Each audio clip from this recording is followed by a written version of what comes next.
Yusuf SAMBA. And then the speakers for today, we have Miss Mega Valentina BA MBA from Harvard University Alumna, and also Mr. Akhyar Rido SSMA Ph.D., the alumnus of National University of Malaysia. And today webinar series is initiated by Universitas Teknokrat Indonesia to learn more about the best practices and also learn more about the values of the world-class universities. So today, it is an honor for us to host this event because we have a lot of participants already registered to our webinar. We have participants coming from Aceh, Papua, Surabaya, and mostly coming from Lampung province and also the surrounding provinces. All right, so this event is also attended not only by students, but also from the professionals, alumni, and also civil servants, as well as the entrepreneurs. So to start these seminars, we would like to begin with the welcoming remark from our rector, Bapak Nasrullah Yusuf SAMBA, Rectors of Universitas Teknokrat Indonesia. You are pleased. Thank you so much for the order, for the moderator, Mr. Suprayogi. Assalamualaikum warahmatullahi wabarakatuh. It's not a custom to say Assalamualaikum warahmatullahi wabarakatuh in international meeting or seminar, except in Midwest countries, for Muslim countries. My best regard as a speaker, Mega Valentina, it's Miss or Mrs. Mega Valentina, BA, MBA. As a speaker, alumni from Harvard University, as a Harvard University alumni, US-ASEAN Business Council. Thank you for so much for Miss Mega. Hello, Miss Mega. Hello, Miss Mega. Hello, Pa. Nice to meet you. Thanks for having me. We would like to thank to you that you be able to participate in this seminar, especially about webinar series for world-class university alumni, with the topic, the role of world-class university alumni in shaping the world, challenge and opportunities in pandemic era. It's very popular. Everything we have to say is pandemic era or COVID era. So it's something like stuck in our mind. If we don't say this, it's not the best webinar.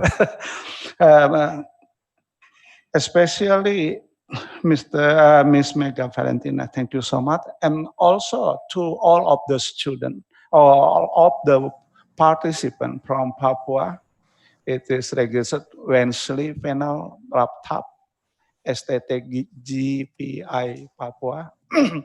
And also from Papua to Aceh, Ibrahim M. Jamil, STKIP Anur, Nanro Aceh.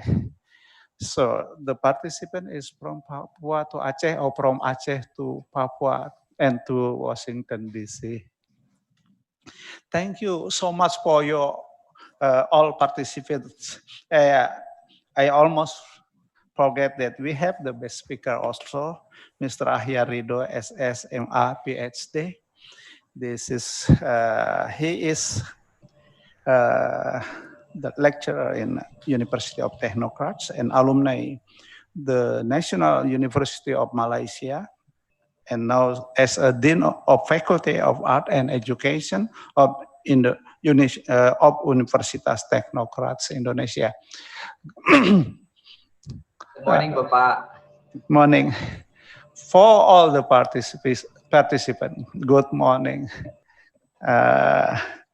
in Indonesia we say that many not only good morning but Om Swastiastu, and then else we have many greetings. For this web seminar series, it is the first series, and the first is run by University of Teknokrat Indonesia. Maybe the next who will be a host from other participants here, we will welcome, and also we will be participate to the next event. Before I present more as a for educational, I have an experience. I used to be student in US. For the first time, I come to University of Colorado, in Colorado University in Boulder, Colorado.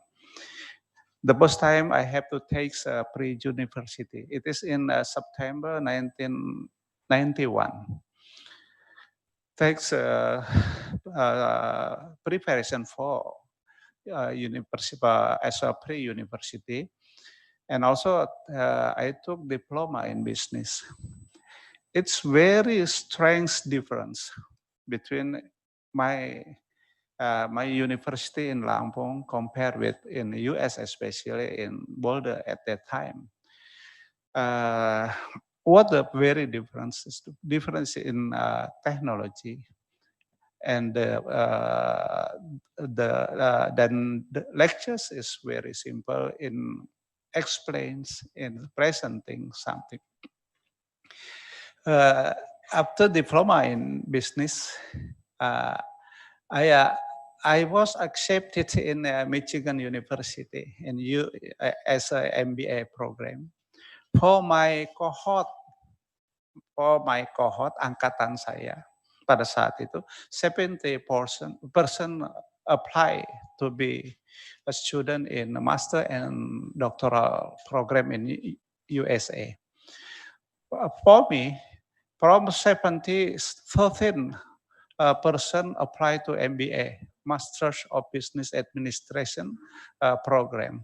From 13, only me accepted and passed the test to be a student MBA program in Michigan University. I was accepted in some universities, but I took Michigan universities at that time. What's the difference culture? They are very different culture. Chatting is very something like haram in Indonesia. Chatting, everything, ngepe, yeah. And also if we took lecture, still in lecture in the class, we cannot discuss privately with our friend. Tidak boleh ngobrol. I have a friend always discuss. He asked something with his friend in the class when the professor or lecturer explains something or teaching in the class, and he warning once, and the second one, my friend as a student get rid of from the class. Jadi kawan saya itu disuruh keluar dari kelas. Jadi tidak ngobrol itu bukan satu budaya, jadi hal yang tabu. Berbeda dengan kita, ketika orang lain bicara, kita ngobrol, that is our culture, but is bad culture. And also cheating, ngepe, ya itu nyontek. It is also very forbidden, strong forbidden, haram ini. If someone cheating, ngepe or ngepe atau bertanya dengan yang lainnya, And if if the lecturer know we cheating, and the lecturer have to report to the university or faculty, and the student will be get rid of from the campus. Jadi kalau kita nyontek dan ketahuan oleh dosennya, maka kita dikeluarkan dari kampus. And if we are get rid of from campus, one campus, and other campus will not accept our again. Jadi kalau kita sekali dikeluarkan karena nyontek, cheating dari satu kampus, maka kampus lain tidak akan menerima kita lagi. Beda kalau dengan kita. Dan ini budaya di Amerika. And if lecturers know that student cheating and he keeps silence, lecturer keep silent. Jadi kalau si dosen itu tahu ada mahasiswa yang nyontek, yang apa segala, dia diam saja, dan ada mahasiswa lain tahu, dia laporkan. So the professor or lecturer will be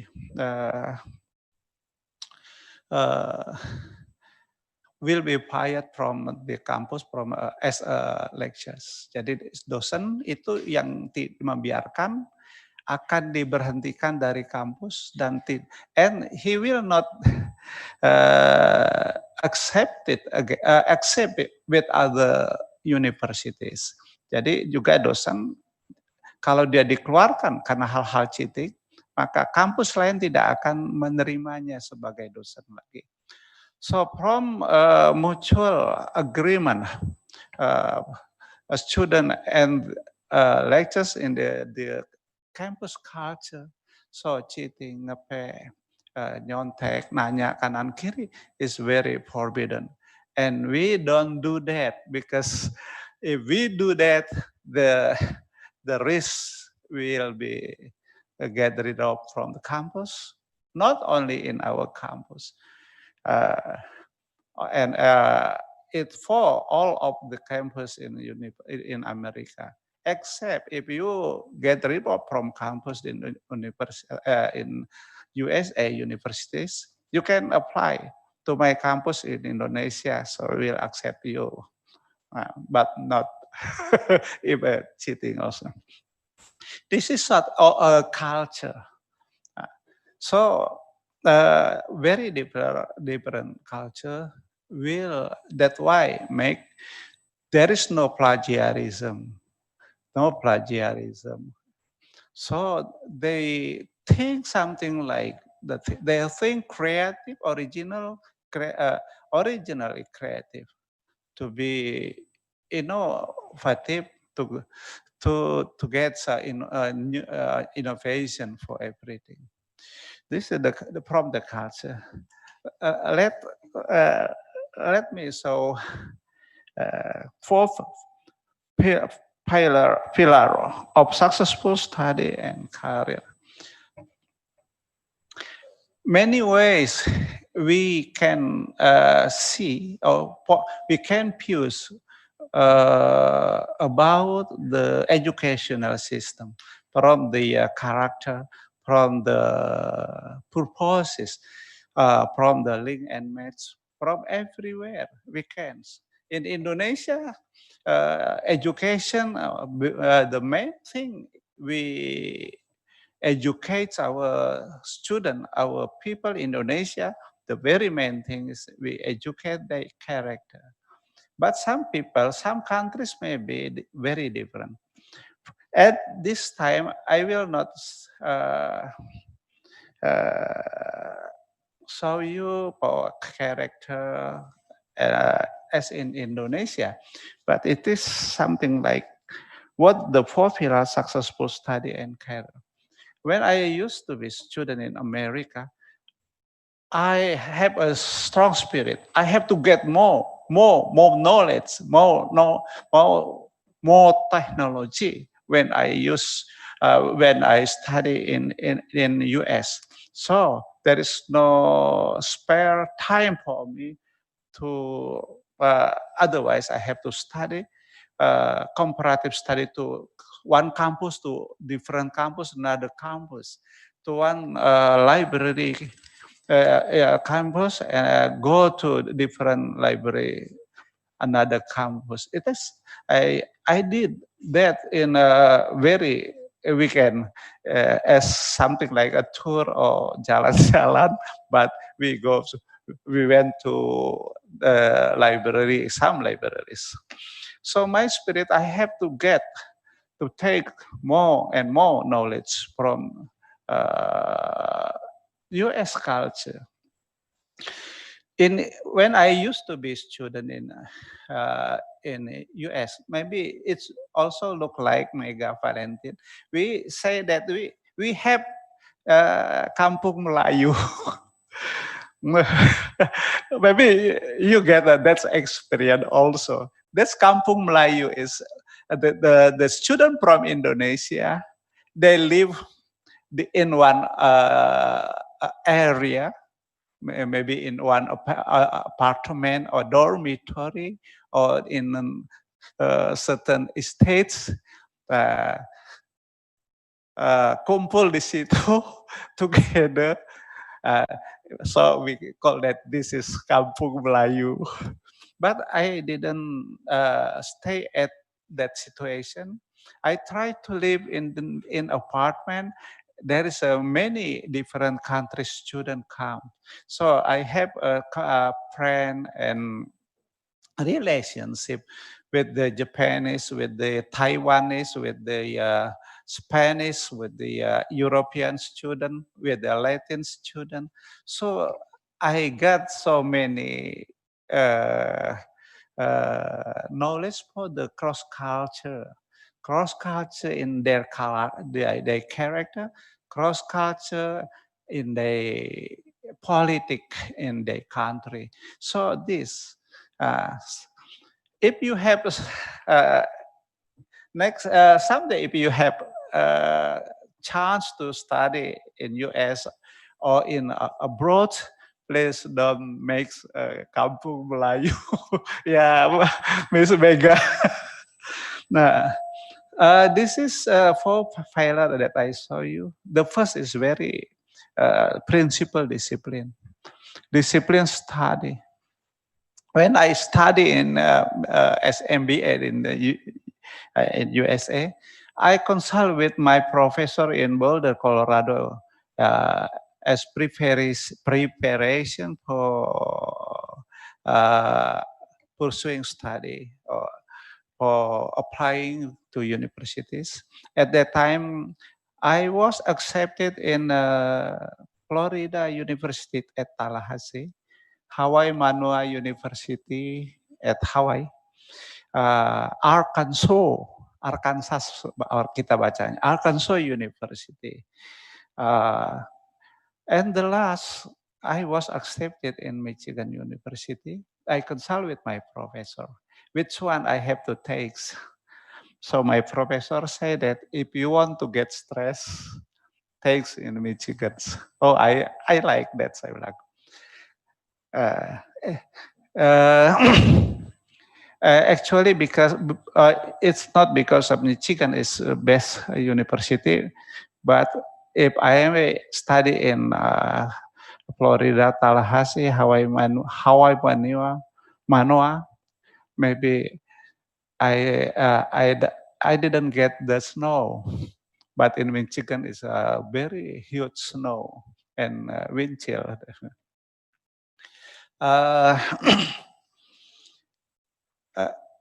It's very, very different. Miss Mega, in the 1991, in US is very popular there. They discuss about national educational character. In Indonesia, we apply educational character in 2010. It's take 20 years difference.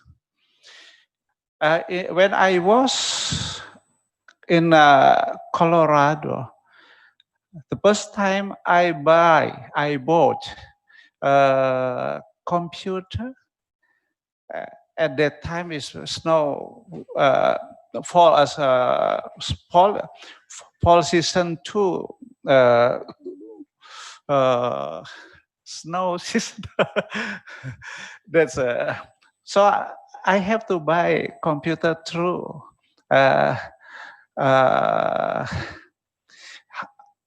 We call that online today. And at that time, I forgot, from email. We buy through email. Now from online. In 1991, the culture of email, buying from email, buy from online like today. But in Indonesia, we got online e-commerce. It's about 2010s. It takes about 20 years. And also technology. When I used to be student, we can take lectures from Harvard, from other universities. So it's from something like online courses that accepted from in our campus as a subject. Now, our minister in Indonesia and our government apply like that. It also different about 20 years. And when I discuss with some of the experts in Indonesian education, what we are going to do in the next decade, in 2035, 2045, we can see from this experience what happened in US, what happened in Westernist countries. Because from that culture, from that transformation of population, if we assume about 20 years, so what happened in the very the big country like US or Japan or in Western countries, universities. So maybe next 20 years we'll come to Indonesia. Or next 10 years we'll come to Indonesia. So for our participant in webinar here, the role of world-class university in shaping the world. So it's better for us to see the university program or curricula in very developing country like US, Japan, Western countries, in maybe in the British, Germans, French. Because it will come to Indonesia, we will penetrate our society maybe next 10 to 20 years, if we assume what I explained to you just now. The second is quality, creative, innovative. What time of minutes for me? 5 minutes. And see the quality, the creative, innovative. I graduate from Michigan and come to Indonesia, and I teach my student. This for, if you want to be a good person, the successful person, you have to discipline. You have to have individual quality. I motivate my student. You have to penetrate what I call in Indonesia. Anda harus menembus batas. We have to cross the limit of border. We can do something when other people cannot do that.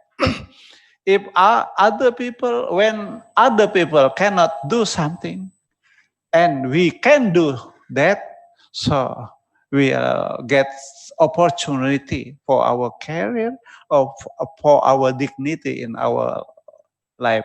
So you have to think creative. Try to think creative. Learn how to think creatively and how to innovate. Creative is something like the new thinking, the new way of thinking, or something new. Then if the new thinking can be applied to the people, to the society, so that new creative will be, we call that innovative or innovations. The next, how to build our personal competence. So we will get how to build our the ability to win the competitions. Michael Porter, that from Harvard University, Mega, the professor from Harvard University, Michael Porter said that if the country will win, we have to have competitive advantage. Kita harus punya daya saing. So personally, as a student or as alumni or for everything, we have to get strong competitive advantage for ourselves, for our ability. That's become philosophy for our life. So that we have to have competencies. What our competencies? For me, my competence is as a teaching, lecturer in my university, in University of Lampung. 3 times I become the best teacher, the best docent in the university. And then communication. For today, I have a communication with Miss Mega and you all and others. Next time, if I go to DC, so I try to see Miss Mega. Actually, this July, I have a meeting in Houston, Texas, but it's canceled because of pandemic. My daughter, my sister is consul general in Houston, Texas. Mrs. Nana Juliana, Ph.D. Today, he go to Houston today from Indonesia because last week I have a meeting in Indonesia that my sister. So please send the contact person to Mega after this. She also, my sister also candidate of embassy duta besar in for Cuba and 5 countries in that area. Maybe next year or in the last year, in the end of the year. So we have a good new friends and make a good communication, not only with me, maybe with my children also.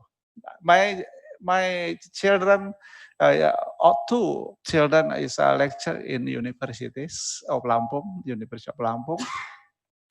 One, Dewi Sukmasari, graduate from Indiana University.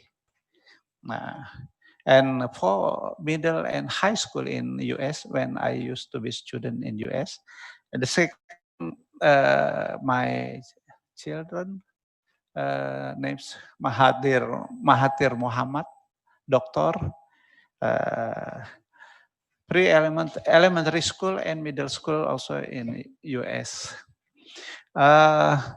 So for the next step, we have to develop our critical thinking and collaborations. And not enough for some minutes is one semester to explain this. But be careful, become someone who have strong critical thinking. In US, that custom, that habit, but in Indonesia, if we criticize someone, they will angry or they will be will not become our friends. But in some countries, if we criticize or if we give something like the opinion, they will welcome for that. But in Indonesia, be careful when we have to send or to speak with a critical thinking, and when it is not, we have to make a very wise decision in Indonesia. I think what my philosophies I wrote in Michigan in April 24, that we cannot solve the problem well without having more knowledge. We cannot solve the problem well without having more knowledge. Kita tidak akan bisa memecahkan masalah dengan baik atau sempurna tanpa mempunyai pengetahuan yang lebih. Kalau hanya pengetahuannya pas-pasan, kita tidak akan bisa memecahkan itu dengan multidimensi melihatnya, tidak sempurna. And we cannot have more knowledge without educating ourselves. We cannot have more knowledge without educating ourselves. Kita tidak akan bisa mempunyai ilmu pengetahuan yang lebih tanpa mendidik diri kita sendiri. It's not enough in the class. It's not enough education or educate in the class. Education in the class. It's not enough. After we pass from a certain level of school, from universities, nobody will teach us in the class anymore. That's why.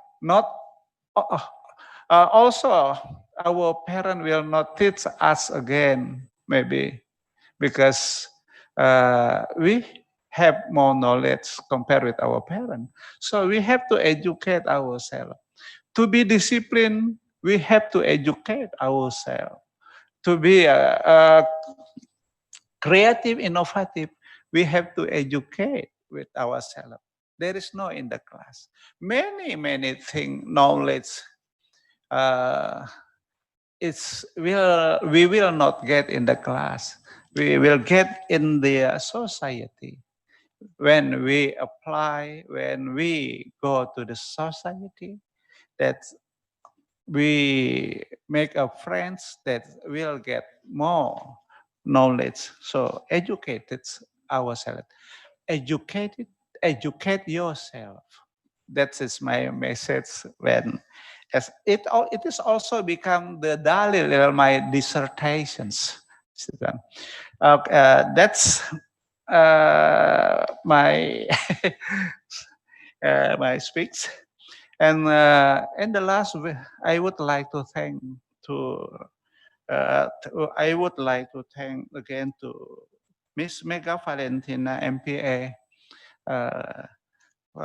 forgive us if something is not accompanying with you for our service in this webinar, and also for the participant, forgive us if it is not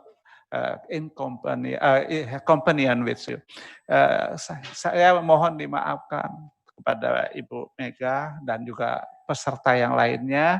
Andai kata apa yang kami sajikan ini belum tidak memadai, tetapi hari ini akan kita perbaiki, juga akan kita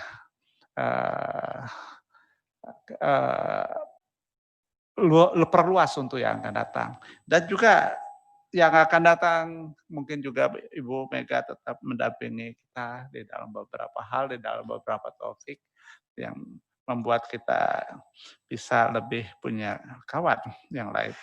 Also to Mr. Akhyar Rido, SSMA Ph.D. Thank you so much, Moderator Mr. Suprayogi, M.Hum, and all of the participants from Papua to Aceh, that I cannot say one by one person because it's about 500 participants, if I'm not mistaken, today. So, thank you so much, and thank you so much. Thank you so much. Wassalamualaikum warahmatullahi wabarakatuh. Waalaikumsalam warahmatullahi wabarakatuh. Thank you very much for Mr. Dr. Nasrullah Yusuf, SCMBA, Director of Universitas Teknokrat Indonesia, for welcome speech and also the sharing sessions about his motto and also pillars for successful careers in life. All right, everyone, ladies and gentlemen, we are going to proceed to the second sessions, which is the sharing session from our first speaker, from Ms. Mega Valentina. Before that, I would like to read the brief curriculum vitae of her. Ms. Mega Valentina, BA, MBA, is alumna of Harvard University, especially in Harvard Kennedy School of Government, taking Master of Public Administrations. She also graduated from Bachelor of Arts in Humanities, Literatures and Linguistics, Pajajaran University, and has already taken Chinese Language and Culture Immersion Program for Beijing Language and Culture University, and Economics and Political Development coursework from Columbia University. Ms. Mega Valentina specialized in public policy, government relations, and cross-cultural communications with extensive work experience, now currently working as program manager in United States as ASEAN Business Council. She also has worked in World Vision Indonesia, International Chambers of Commerce, and has extensive volunteer experience in United Nations Volunteer Refugee Welfare Associations of Cameroon, also Rotary or Rotaract Jakarta, the founder of Jakarta Flood Relief, and also Sejirada Foundations. So, Ms. Mega Valentina, good morning here in Indonesian time and good evening in Washington, D.C. time. Hi, everyone. Good evening. This is 10:20 p.m. in Washington, D.C. All right. And yeah, good night for you if you are tuning in from the US. So first of all, I would like to express my deepest gratitude for the University of Teknokrat Indonesia, especially for Bapak Rector, Dr. Nasrullah Yusuf, SEMBA. And thank you for our moderator tonight, Bapak Suprayogi. And thank you very much. The other speaker and also my friend, Akhyar Rido. Yeah. All right, so Ph.D. All right, Miss Mega, before we start, so we'd like to have the video to be played first. So we are ready for the video, actually. Okay. I just need to make sure for everyone, if I could ask something, would you please not be shy to express yourself, to ask questions, and because I'm here to deliver something that hopefully will be helpful to you. So please don't be shy. If I ask question and you want to say yes, just click the reaction button, do this, or hand claps, and also type something in the chat box, or yeah, ask something so I can say the things that you actually want to hear. And yeah, so I was here, I was asked to be here because I was requested to tell you the secret of getting to Harvard and perhaps get the jobs that you want. So let me ask you one question. Who is here because they want to know the secret of getting into Harvard? I see one hands raised.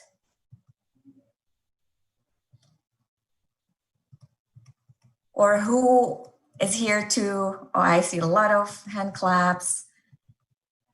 So maybe in the end of the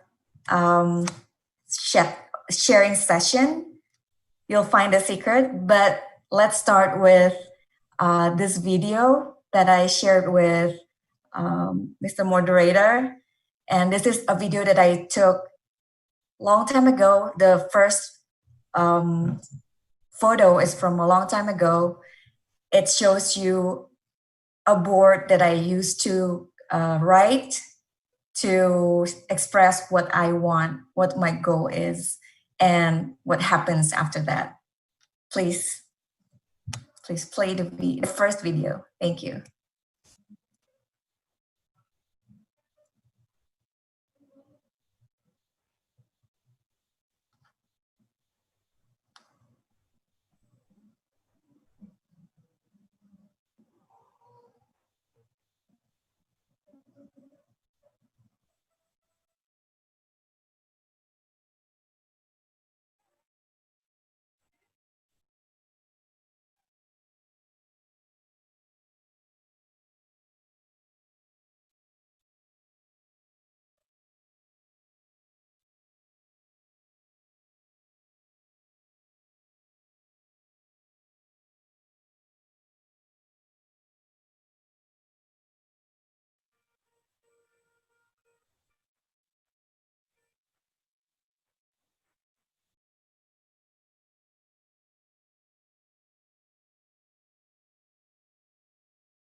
Sorry for the audio problem.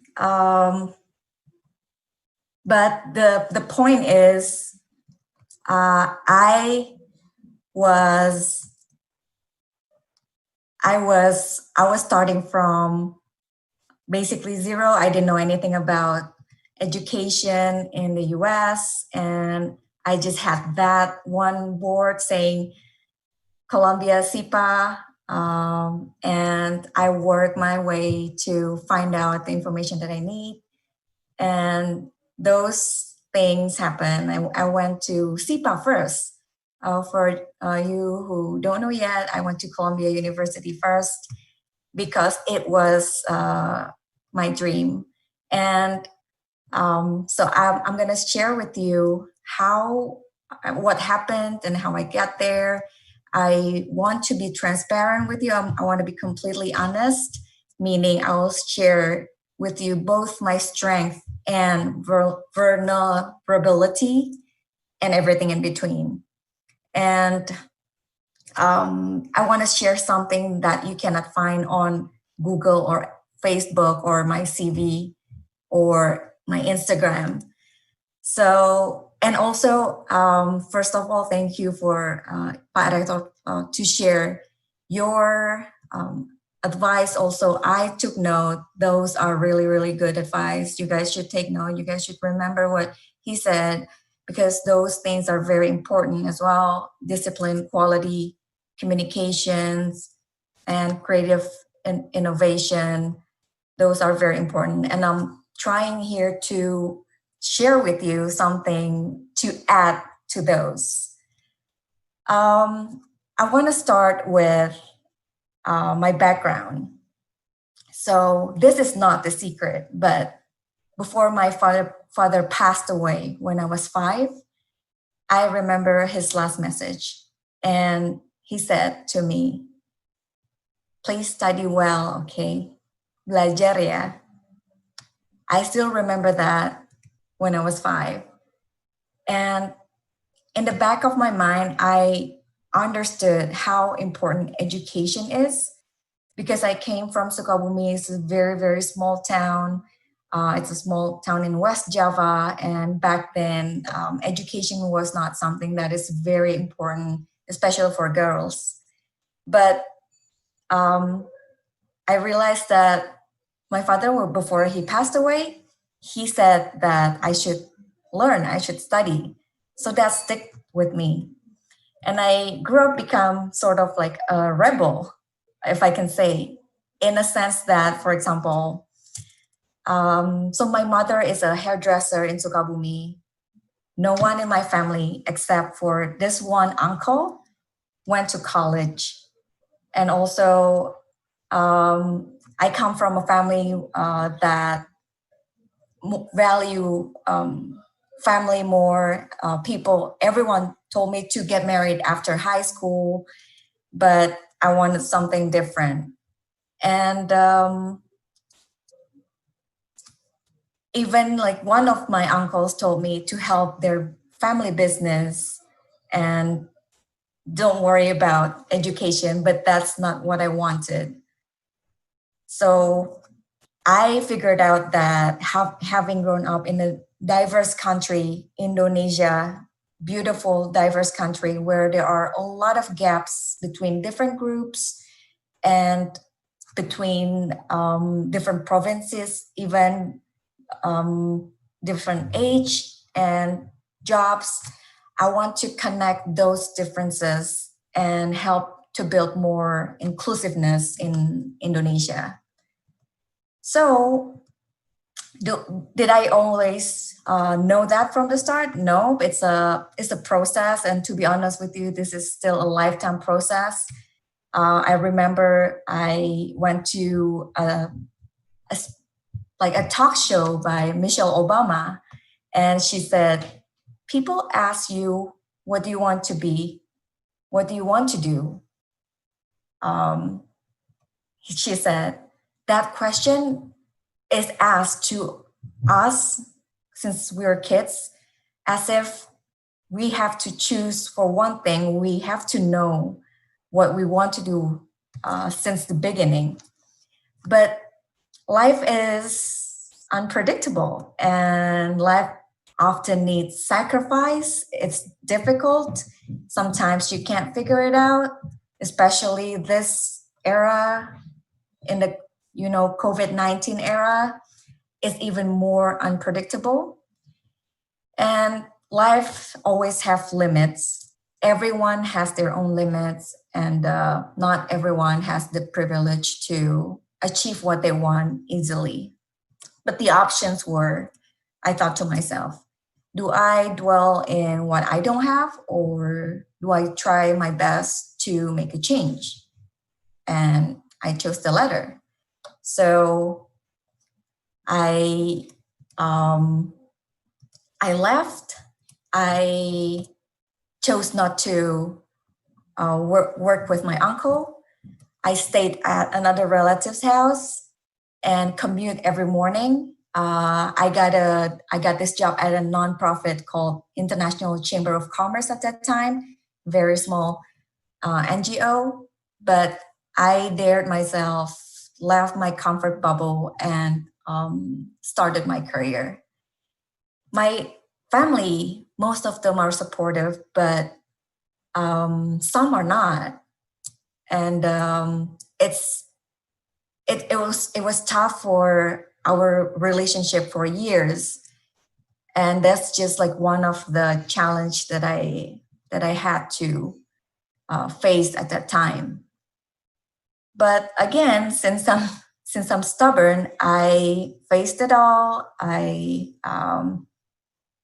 was down, but there's also ups, and life went on.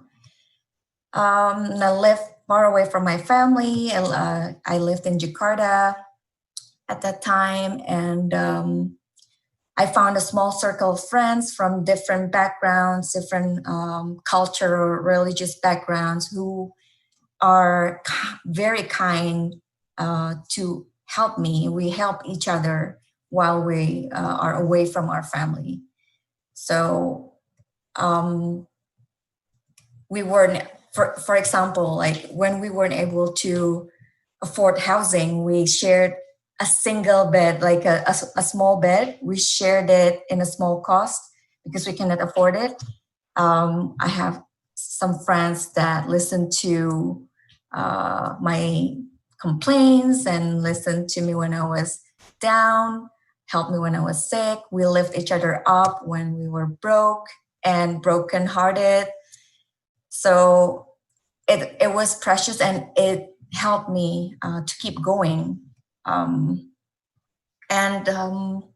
Not only we encourage each other, more importantly, but also we encourage each other, not only hearing each other complaints, but we also encourage each other, and also push each other to actually take action. Again, this is not the secret. You all know this already, but taking action is actually the key in any change that you want. One of the keys. So after that,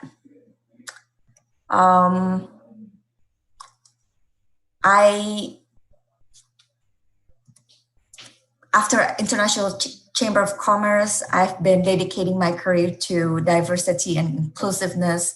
In ICC, for example, I promote public-private dialogues to empower Indonesian trade community. And then I moved to a grassroots nonprofit organization. I was a communicator in the world's largest Christian NGO in Indonesia, which is the biggest Muslim population. I became the bridge. I helped to build trust in the workplace that has diverse environment. I went to Merapi when there is an eruption and help with the project to help children to overcome their trauma. I went to Padang when there was an earthquake, and went to Flores to help with the water and sanitation projects. And also I had the chance to help a small project in a red light district in, I think, Surabaya at that time, to help empower the women and give capacity building for them to get back up and have find some jobs after the red light districts were closed. Those were not always easy. It's really difficult. It has psychological effect also to work in disaster relief area, but also very, very rewarding. But also at the same time, working from grassroots, I learned that oftentimes big changes also come from top-down policy. The government actually has a lot of roles in it, big impact in a change in a country. And I see for myself that when policy is not being implemented well, it can directly cause poverty and actually create more gaps. So I moved to the world of policymaking. I moved to the ASEAN Secretariat. It's, again, a diverse workplace. I connect people from 10 different countries, 10 different culture, political, economic backgrounds, and work with the government from 10 different countries in Southeast Asia, help them to negotiate and sign various trade agreements, technical guidelines. I work with the ASEAN's dialogue partner to manage capacity building projects for ASEAN governments, and I act as a cultural bridge for those 10 countries. I also work in between meetings to build relationship with each government to understand what their interests are and to set the tone of discussion to be more cooperative rather than competitive or has potential for conflicts. So with that, I managed to contribute to ASEAN, contribute to some deliverables, which led to the ASEAN Economic Community Declaration in 2015. React if you know AEC 2015. Cool. And after that, I realized that the more I learn about policymaking, the more I realize how much I don't know. For example, technology-related policy.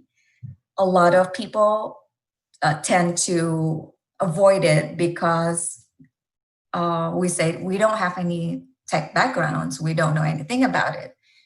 So there are a lot of things that we don't know, and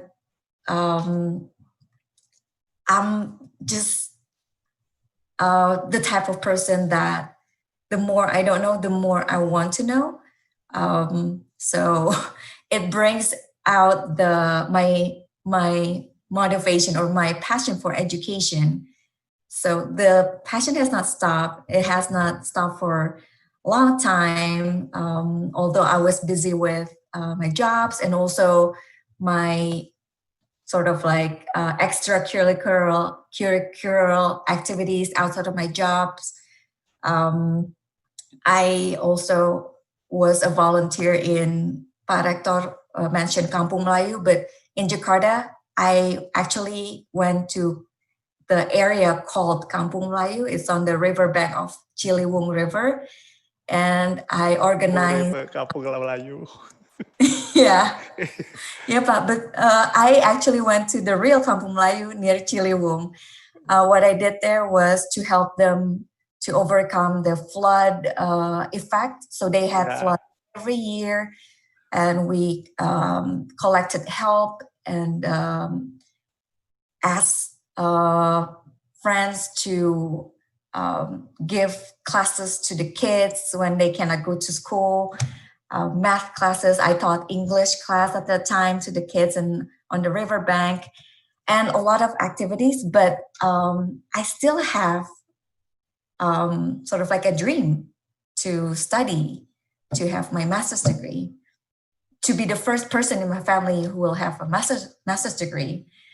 So I had that board. I'm sorry for the video that's not clear, but in the beginning of the video, I have a board. I wrote Columbia University, and I had that for years. I want to envision that and someday make action towards it. I thought, but I didn't have confidence for years.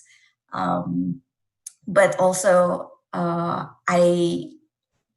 for years, all of my passwords said Columbia and some numbers. For years, all of my passwords was the name of the university, so that I can collect myself, can have more confidence and actually take action. And I told my friends about it. And but the most difficult time, again, this is not the secret, but the most difficult part is to start. So again, I asked for my friends and family support, my colleagues' support. I have great friends and support system. One of them is actually here in this Zoom call, watching me, listening to my presentation. It's been a great support for me, and that actually make a big difference. Not everyone can give you support, but if you try to look for it, you'll find it. And I was lucky enough that I have great support system. And so yeah, I went to exhibition fairs, also education exhibition or education fairs, just to understand about different education programs in different countries. And I compare them, and I sort of like match the information that I got with the interests that I have and what I want to be, what I want to be doing, or what kind of program that will be suitable for my career that I envision. Was I not nervous? I was. Was I confident after having support? Not really. Did I know that I will make it? I was. Well, there are ups and downs. Sometimes I'm pessimistic. I can do it. But of course, there are days that I felt, I don't know if I can make it. Look at this. My IELTS is so difficult. I always have this one thing, I think writing or reading, one score that is lower than the limit. And I took GRE. I took GRE preparation class. My score was average. I worked so hard, and I saw that people are so fast in doing math, for example. And I was like, I don't know if I'm as good as other people. But did I give up? No. In 2017, I decided to apply to 6. I did my best, my research, and I applied to 6 best MPA programs in the US. MPA is Master of Public Administration. What universities were they? UPenn, University of Pennsylvania, University of Chicago, Cornell University, Georgetown University, NYU, and of course, Columbia Universities, 4 of which are Ivy League universities. And I didn't apply to Harvard. Why? Because I believed I wouldn't get accepted. I was so sure that Harvard, there's no way. I'm not gonna waste my time to apply to Harvard because I'm not a genius. So I did not apply. I applied to great universities, but not to Harvard. And also, to be honest, so I have a lot of friends that I asked to help me to practice my interview. For example, there are some programs that need to interview you before you get in. Or I have some friends that review my essays and my CVs, and I think one essay was reviewed by 8 people. So I applied. Oh, and before I applied, I took IELTS and GRE test again for the second time.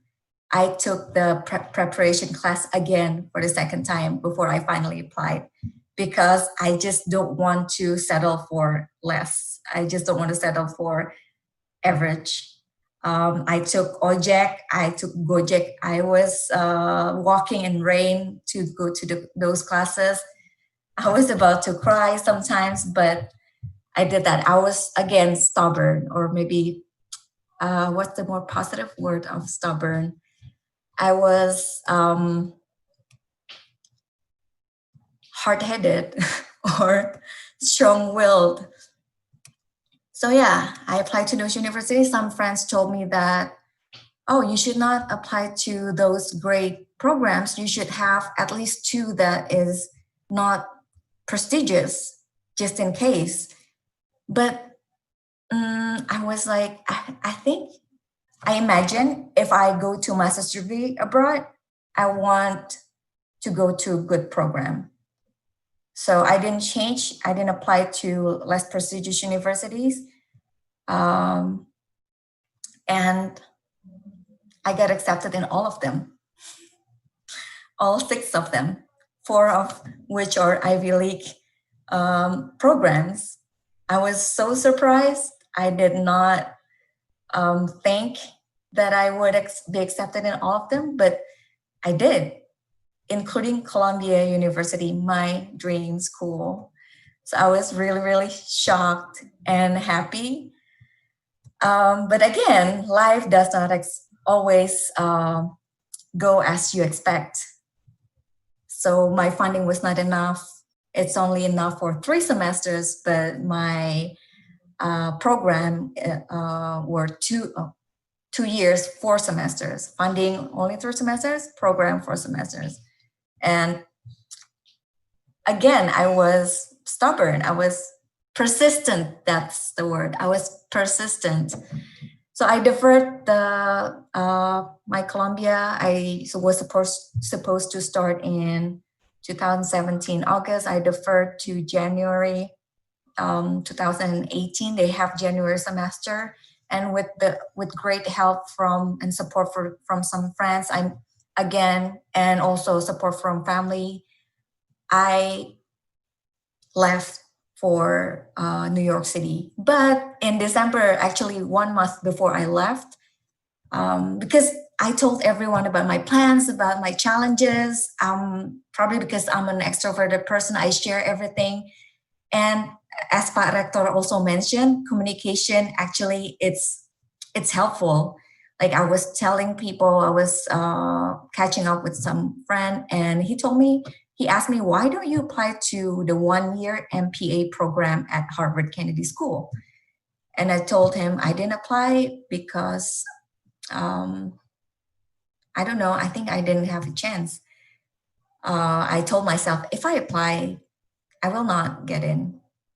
But he gave me a little encouragement. And then I thought, but if I apply and if I get in, that means I can get into a great program, yet it's cheaper. I can finish earlier. It's only 2 semesters. And then I decided to take the risk. And so I did. 1 month before going to New York, I applied to Harvard Kennedy School.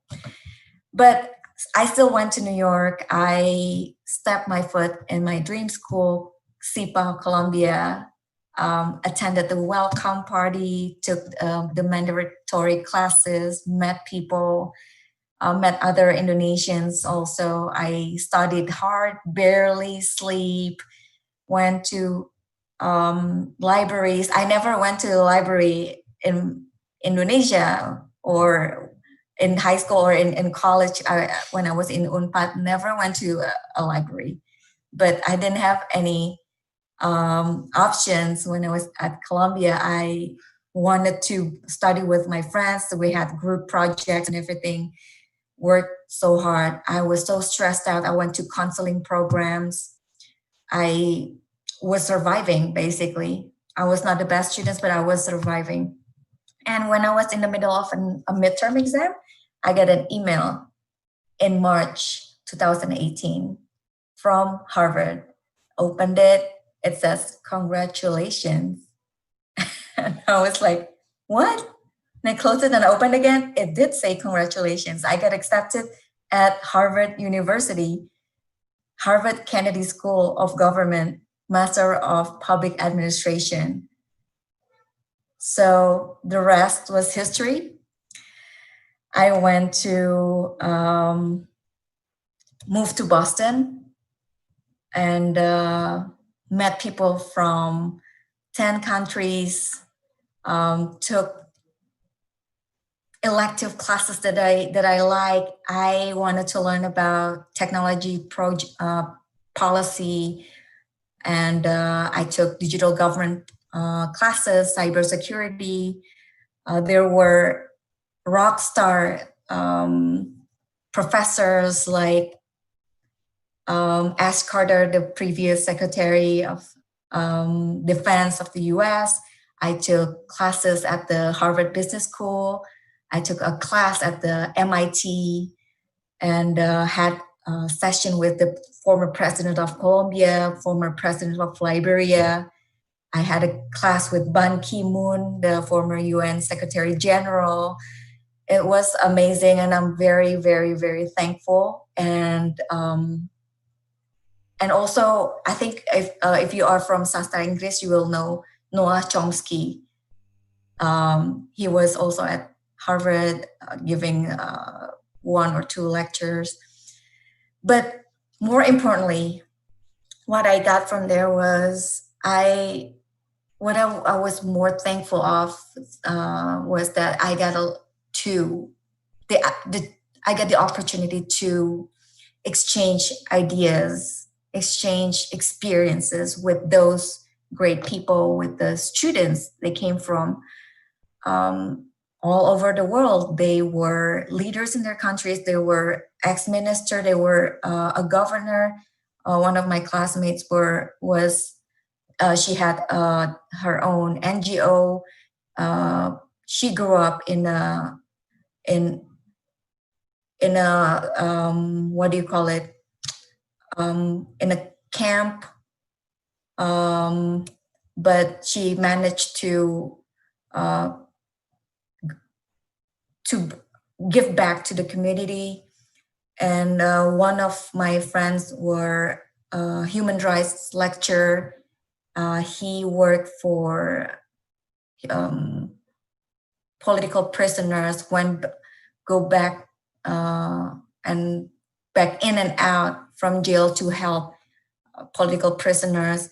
And just like listening to their stories and their experience and their perspectives were, I think, very valuable. That's something you cannot find on Google or social media. So yeah, and then I got my MPA in May 2019, which led me to my current job at the US-ASEAN Business Council. This video is sort of like a closure to my story that I want to show you. Pak Moderator, would you please help me to play the video. With the audio, please.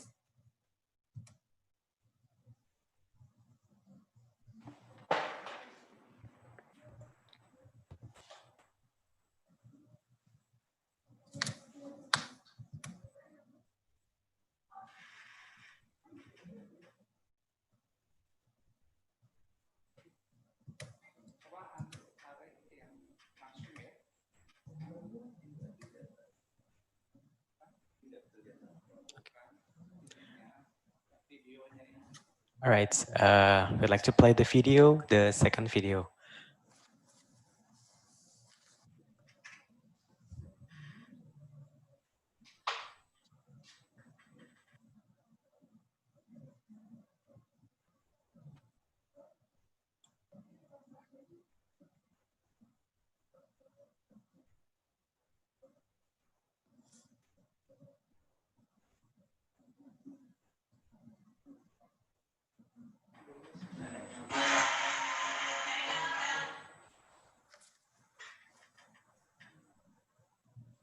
Share screen. Dari awal ya, Pak. All right, yeah, since, okay. Dari awal ya, Sarah?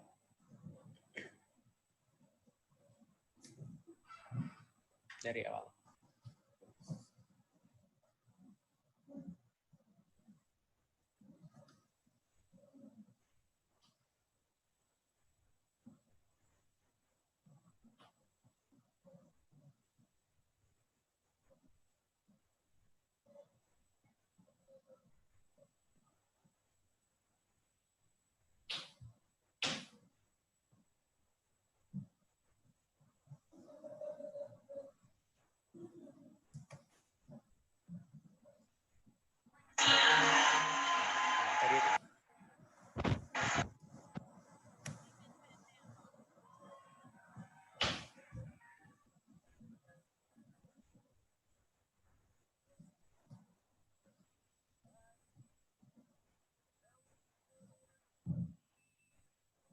Or I can probably share my screen.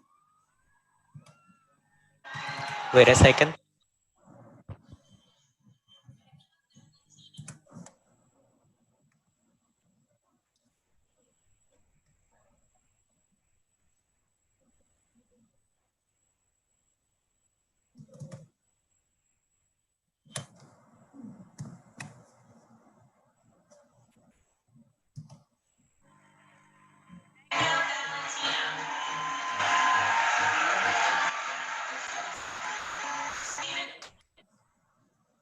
Click.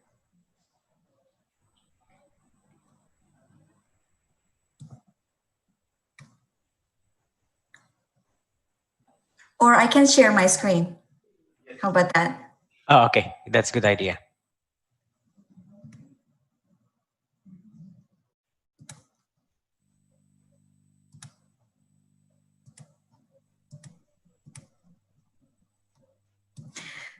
So yeah, this was what happened a year after I went to the US. Valentina. Stephen Van Damme. I used to rule the world. Seas would rise when I gave your word. Now in the morning I sleep alone. Sweet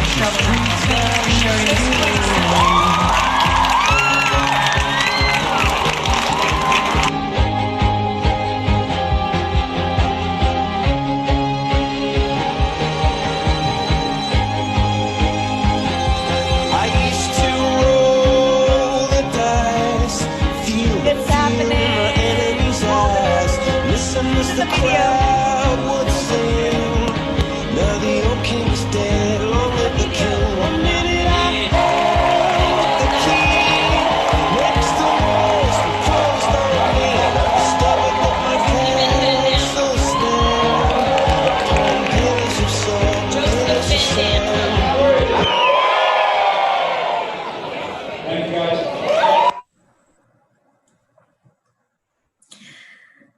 So there you go.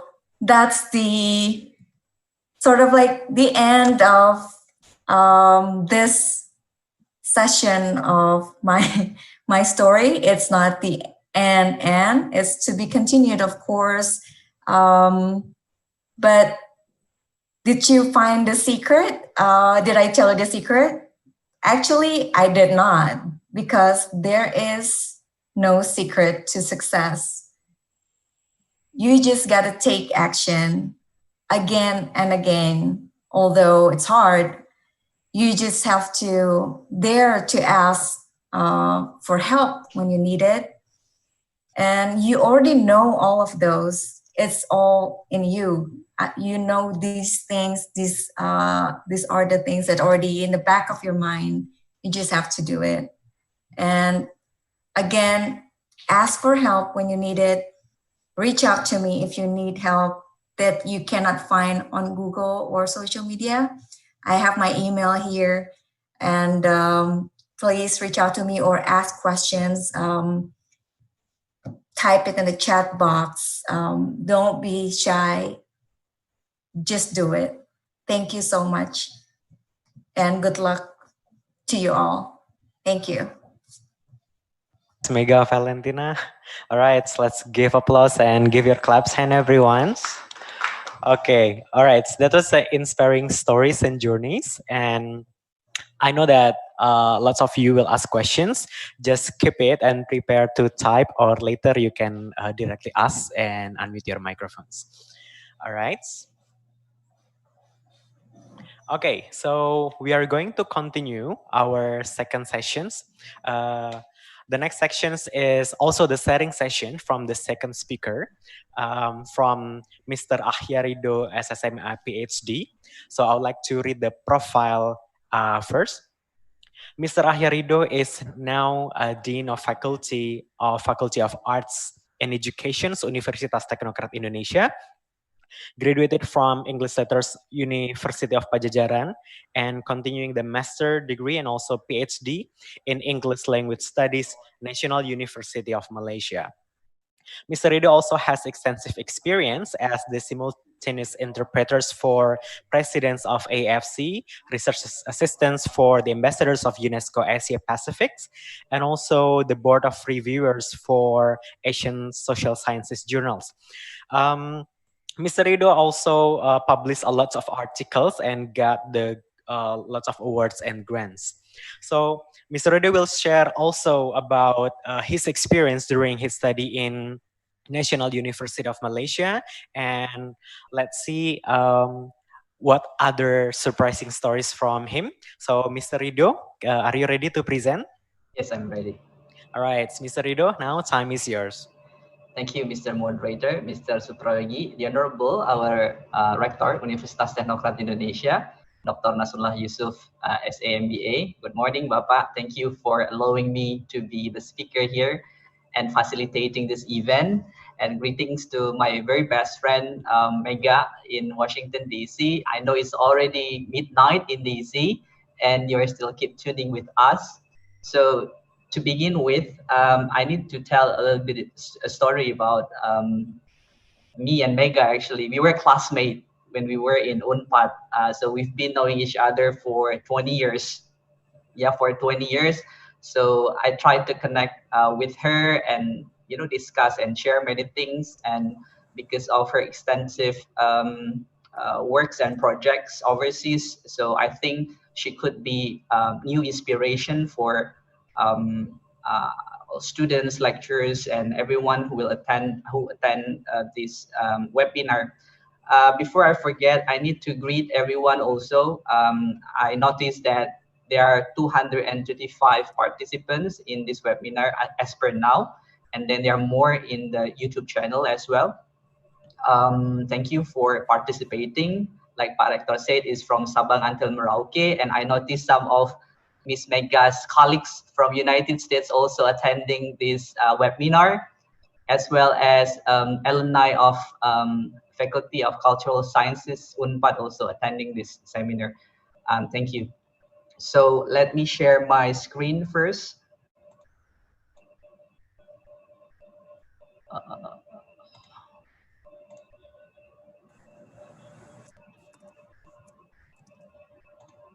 Can everybody see my slide?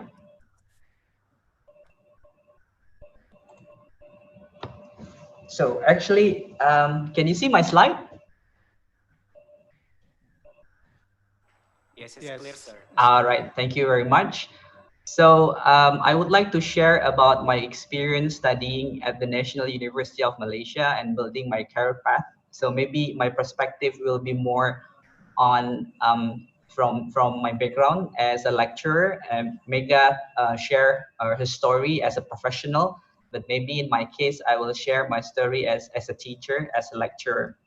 So um, like Pak Rector said in the beginning of his speech, the key success of four actually, then it's always been sounded by him all the times. It is discipline, creative, innovative, quality.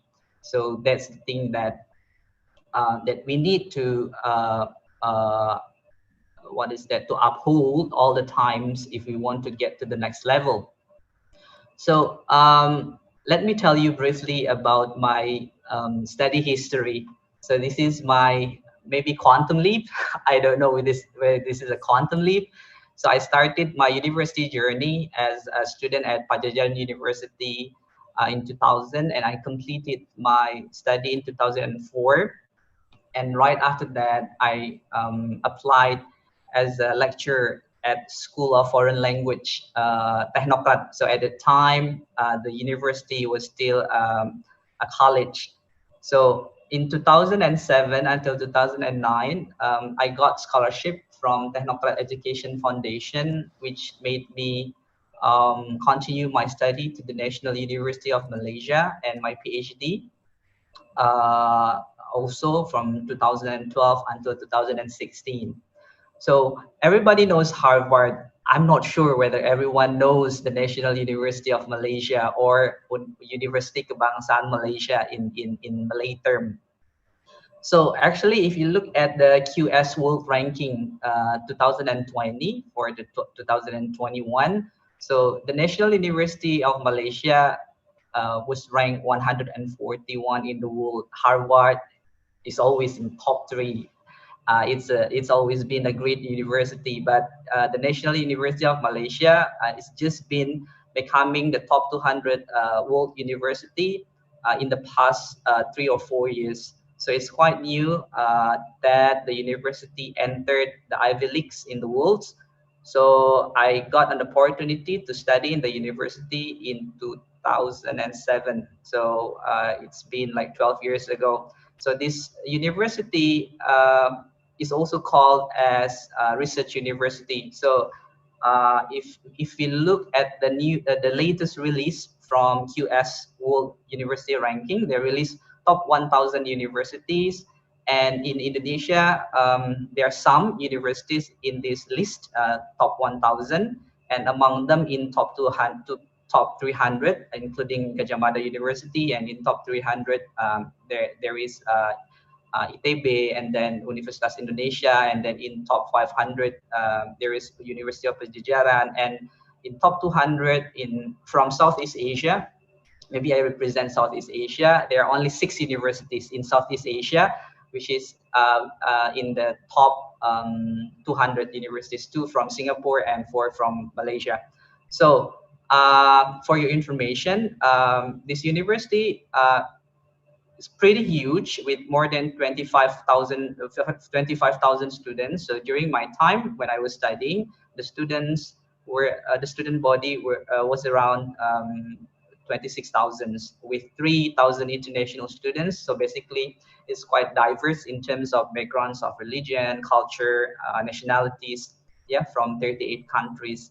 And the area is around over 1,000 hectares, and it consists of 13 faculties and 12 research centers. So actually, I studied at School of Language Studies and Linguistics, and from Faculty of Social Sciences and Humanities.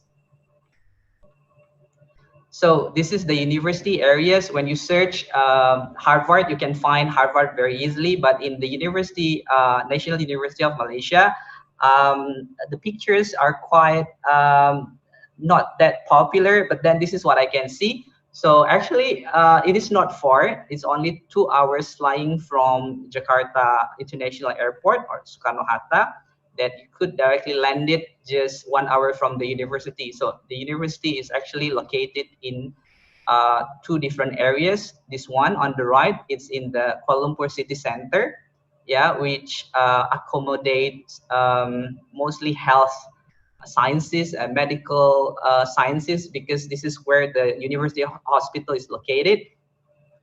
And then this is the Bangi area, or the second area of the university, where most of the administration buildings are located. So actually, I studied in this area on the left side, where most of the faculties are located.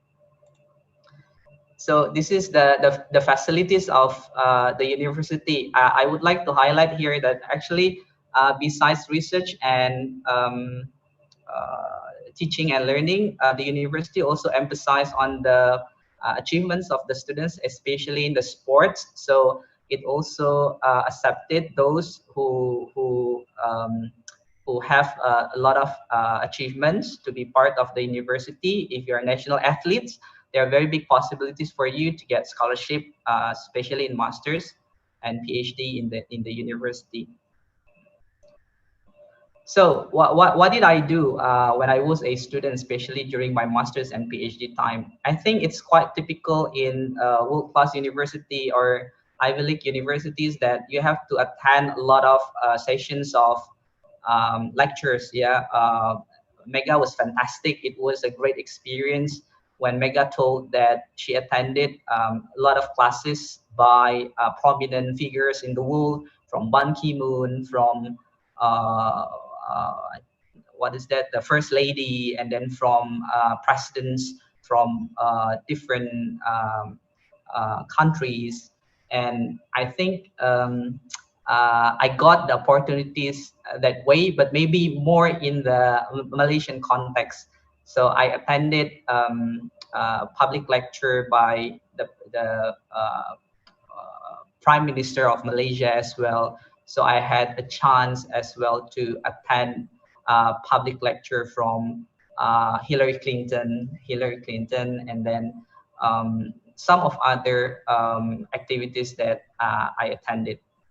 And besides that, both undergraduate and postgraduate students also can attend leadership and cultural programs conducted by the universities. So I attended several programs, and it was both voluntary or compulsory basis. It depends on the faculties and the and the school. But actually, for my school, we were compulsory to attend at least one academic program per year, both in Malaysia and overseas. So this one, these four pictures, if you could see, these are leadership and culture programs that I attended in Malaysia. So it involved some countries. Here I became one of the head projects for Malaysia Mexican programs, and it was attended by 100 university students from Southern America. And this one, I conducted a youth program,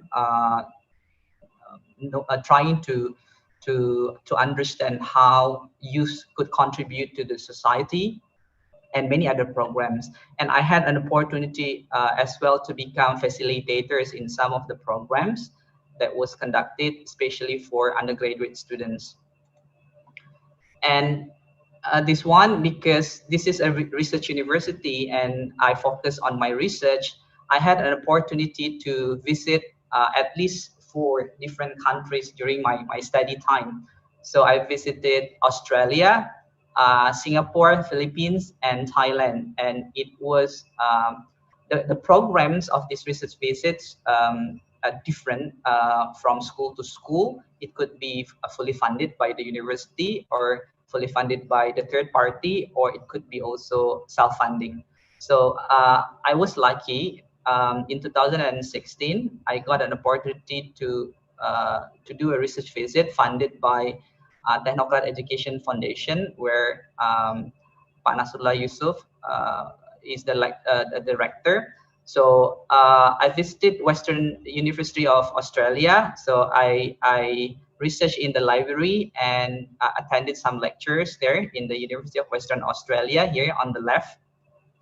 And I also went to Curtin University for some seminars. And this one, when I visited National University of Singapore. So mostly if you study overseas, lecturers, audiences, students, participants, you will get this kind of opportunity to present your ideas, your papers in a large scale conferences or seminars where you can learn and you can share ideas in the same time. So this is very prestigious moments where I can get this opportunity both by sponsored by the Teknokrat Foundation and also by the National University of Malaysia. Because this is a research university, from the very beginning of our study, from very first day, we were also already assigned by 2 professors. So these professors, Professor Nuraini Ibrahim is an expert in forensic linguistics on the left, and the right one is Professors of Literacy. They became my mentors for 4 years, for 6 years of my study. So from my master's until my PhD, they're my mentors. So I published my papers guided by them. I had to share my readings and also my projects to them, and I discussed with them. And the discussion could be like 1 or 2 hours. It's privately. It's like it can be 2 of us or 3 of us together, or we invited some other parties. So basically, when I was studying there for my master's and PhD, professors are accessible and available anytime. They could be contacted anytime, 24/7. And we also get a lot of guidance and advices from them. So for your information, these professors also guided me to write my newest book. So hopefully my first international book will be published with 2 of them. They're my mentors. So hopefully it will come to the market by the end of this year. Now, talking about my career path. So from the very beginning of my career, I could say that my affiliation is always Teknokrat. So it was started from the School of Foreign Language. In 2005, I became lecturer, or in the past, we call it as junior lecturer or dosen muda in 2005. But shortly after that, I became a student. So I did my master's in 2007. So at that time, when I was doing my master's and PhD, I got an opportunity to be professor assistant and academic fellow at the university. So basically, I help my professors preparing all the materials and summarize the materials, design the slides, and then read books to be shared and to be discussed with them before it was given to the students for the lecture. I also collaborated in a research with them, with UNESCO as well.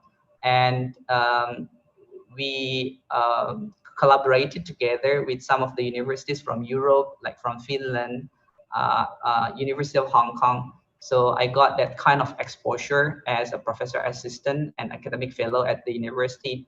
In the same time, I was also assigned to teach master students, especially from Indonesia, who got some challenges in writing their thesis in English. So I read and give my comments for the improvements of their thesis draft at a time. And by the help of my professor, I was also assigned as interpreter at Asian Football Confederation. So it was actually a tough test. So I had to pass 9 different tests, from writing and then writing test, translation, text translation, and then simultaneous interpretation, which is verbal translation. and then also interview at the time. So so I can say that I'm also a specialist in football translation or interpreter in football. So I've been working quite extensive with some football clubs like Manchester United, Chelsea, and then Tottenham Hotspur, and working with FIFA for almost 2 years at a time. And after coming back from Kuala Lumpur, I came back to the School of Foreign Language. But then, with the bless from God, so the university was transformed into the school was transformed into university. So since 2017, so we have Universitas Teknokrat Indonesia, and then I was appointed as the Dean of Faculty of Arts and Education, Universitas Teknokrat Indonesia. So basically, if you want to know my activity, this is my activity, my main activity right now. But in the same time, I also become the what is that? The external supervisor and supervisor in Ph.D. linguistics program at Pajajaran University. So by the permissions of our rector, so UNPAD can invite me to be PhD supervisor. So basically, I work with PhD students there, which is who are now unfortunately our lecturers. So this is the place where I work right now. So this is Universitas Teknokrat Indonesia.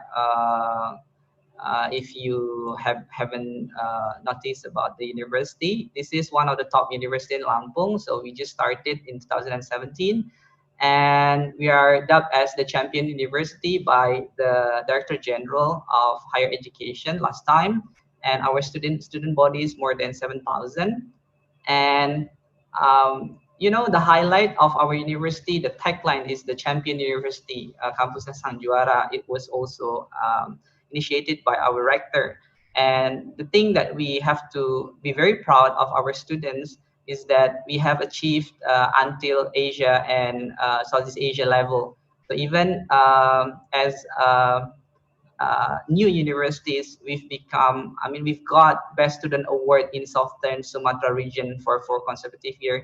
And one of the alumni who became the best student who got student award is here, is Ardian Ardiwiranata. I saw you, Ardian. Is Ardian here? So Ardian Ardiwiranata, who is now working for BNI. Hi, Ardian. So Ardian Ardiwiranata is here, the alumni. So he got an opportunity to be an exchange student to South Korea as well. So maybe because he is in office right now, so he has to do some other works while listening to this webinar. So our campus stands on more than 30,000 meters square. It's a city campus with unique architecture design, which is designed by our beloved rector himself. So actually, besides an educator, a businessman, a scientist, he's actually an artman. Our rector is an artman. So he likes design, he likes arts. So he designed, including this beautiful landmark of our Faculty of Arts and Education. If you look at the bottom side of the slide, it's also designed by him. And our university consists of 3 faculties and 14 study programs. Yeah, Faculty of Computer Sciences and Engineering, Faculty of Economic and Business, and Faculty of Arts and Education. So now we are in Faculty of Arts and Education, where I belong to. This is our university city campus. If you could see from the sky, so this is the picture of our university. And here, because we are a university of the champions, so the university tries to facilitate the students with as good as possible, infrastructure that can support all of the activities. These are some of the achievers in our university. So basically, the university highlights students' achievement. So we did quite well in sports, in karate, taekwondo, pencak silat, and then this is the champion for what's that scientific presentation in UI, and this is the robotic students. So what's next? So in my career right now, as I'm the Dean of the Faculty of Arts and Education, so I want to contribute to the university with the guidance of the Rector, of course. So what we are planning to do in the faculty and in the university is that we will encourage more research and publication. So in this year itself, so our faculty received around 17 research grants, and we have published 53 research papers in journals and proceedings. Compared to 2018, we published 52, so hopefully we could publish more. So because we're an educational institution, this is one of our highlights. And then another one is freedom to learn. So we are promoting this right now. So a campus merdeka in the term. So we are formulating a lot of programs for our students to be able to participate and becomes more independent and critical thinkers in the future.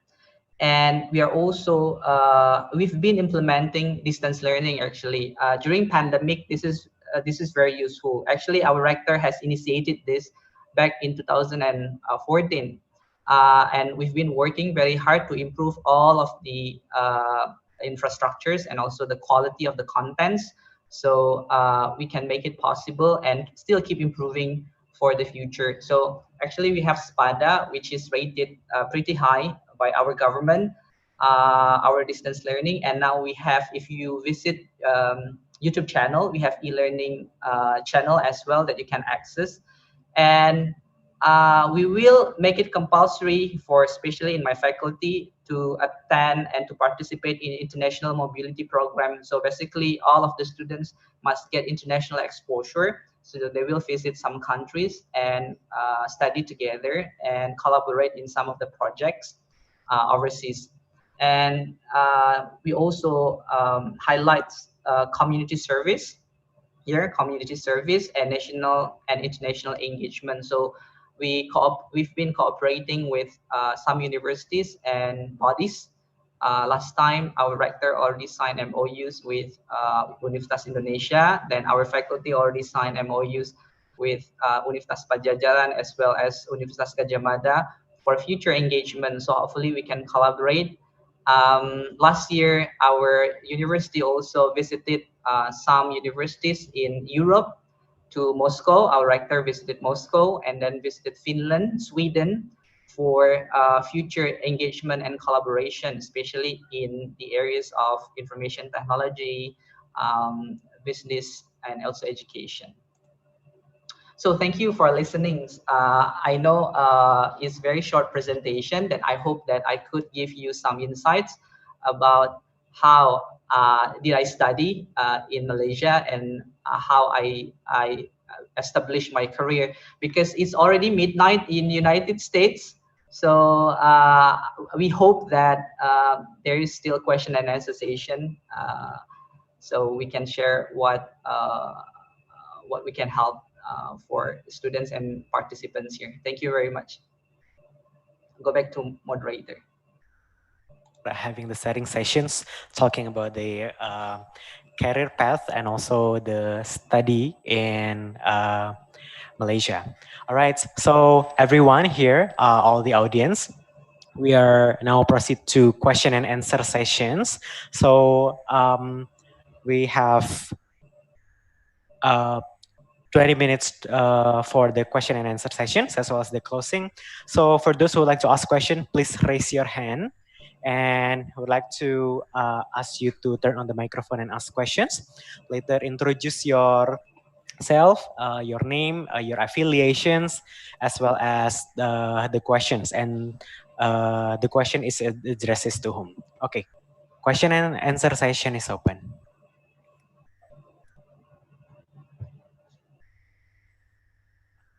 Okay. Let me see. Okay. Let me see in the chat box also.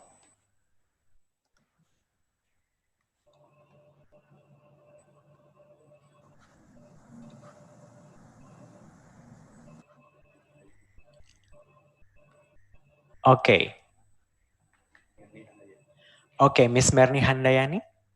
Okay, you're please.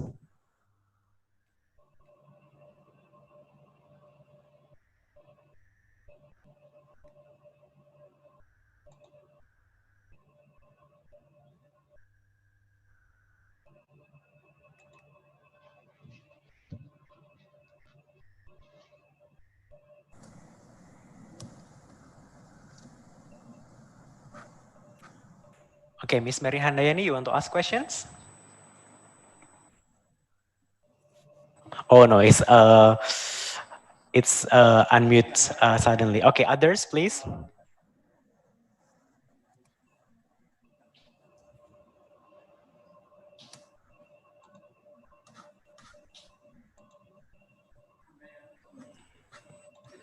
Yeah.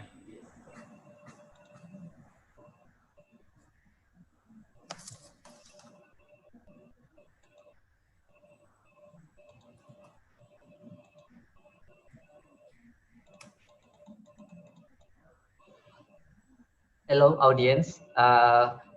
Miss Mega already reminded everyone that don't be afraid, don't be shy, don't be scared to ask questions. This is the opportunity for everybody to, to maybe if you want to know something from Miss Mega or from me.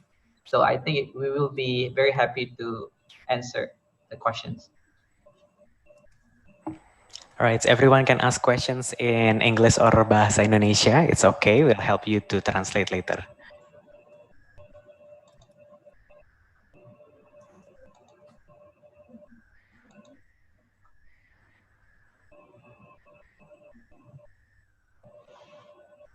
Mr. Yogi, there's a question in chat box. Maybe All right. it can be started from that. Okay. Okay, there's a questions from Mr. Peter. Okay, let me see.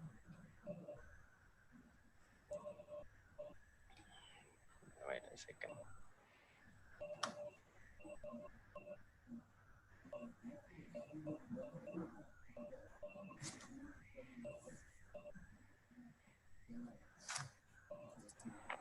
Yeah, I see there's a question. Okay. How are you else, everybody? Good. Thank you for the opportunity, Mr. Yogi, the Honorable, our beloved Rector, Bapak Dr. H.M. Nasrullah Yusuf. How are you, Bapak? I hope you're fine. My questions actually for both of the speakers, Mr. Rido and also Ms. Mega. And I listened to three of you, Bapak, Ms. Rido, and also Ms. Mega. Three of you are very spectacular and continue your studies. There are a lot of activity you run during your studies. My question is, the obstacle of accomplishing studies, especially in master degrees or probably PhDs, is how you conquered yourself. The obstacles is ourselves, right? Now, my question is very simple. The students used to face time management problem. What I saw, Bapak, Mr. Rido, and also Ms. Vega having a lot of experiences outside campus.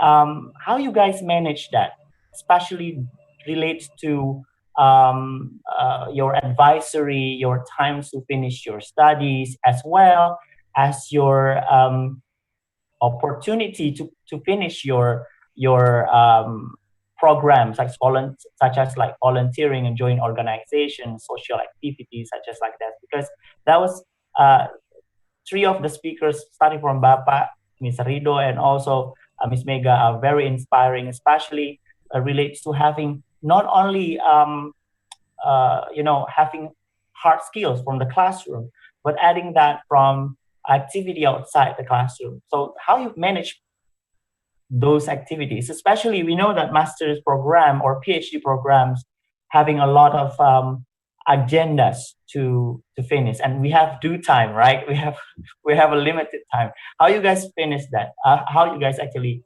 manage the times, accomplish your study on time, as well as you having a lot of experiences and gaining more,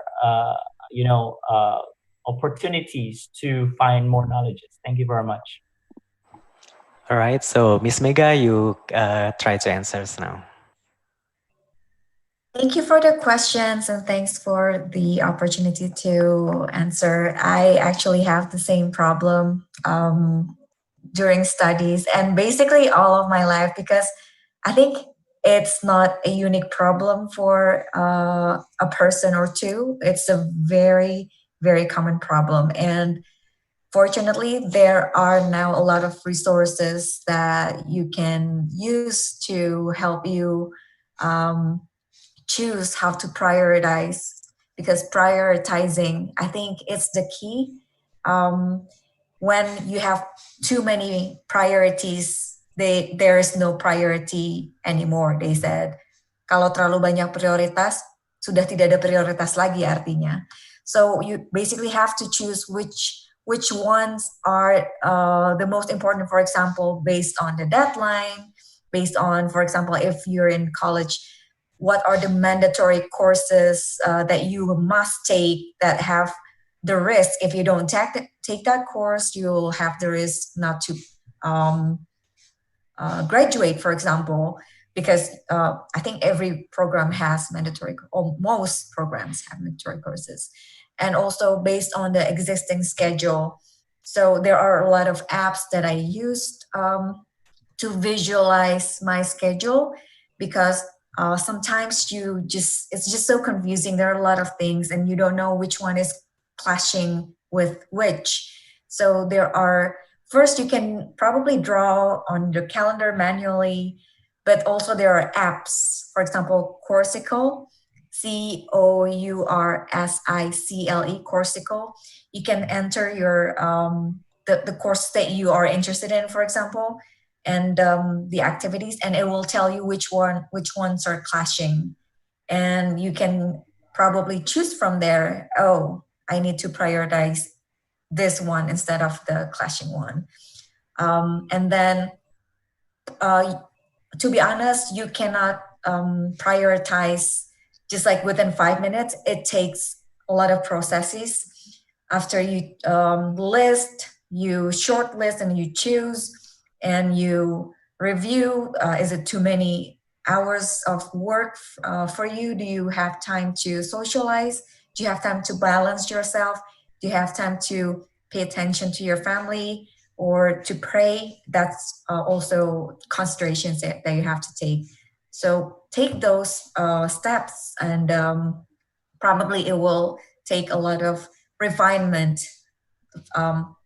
If you are in first 2 weeks, for example, okay, I'm gonna try the schedule, and then after you try that, you can drop some courses or exchange one course with another. Make that adjustment. Don't be too hard on yourself. Try it and keep making it better and more suitable to your schedule. All right, thank you very much, Ms. Mega. Now, Mr. Rido, it's your turn to answer Peter's questions. Thank you, Mr. Yogi. Mr. Peter, thank you for the question. I try to respond as I can. So in my perspective, there are two, technical and non-technical. Actually, I did quite the same as what Ms. Mega did. Actually, it's a common thing. We have to know what is priority and non-priority. But for me, because when I was doing my PhD, especially, everything was priority or super priority. So what I did, this very personal, but then you can take this as a platform maybe. So I always draw something big right on the wall of my room, what I have to do first. So I like drawing. I don't know, because I'm a bit kinesthetic, but actually I'm an audio person. So I like to draw, the priority, my target. So I have two big blackboards in my room, in my dorms, in asrama, in my campus. So I put all the super priorities and the less priority one in that big board. So I can see all the times I pass by, I enter the room, I go out from the room, I always see that. and it made me stick to my mind.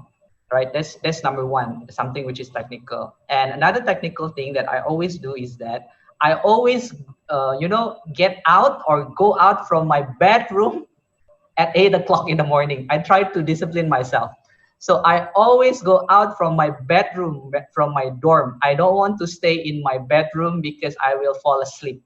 All right. So I always go out from my bedroom right at 8 o'clock every morning from Monday till Sunday. I have to go out.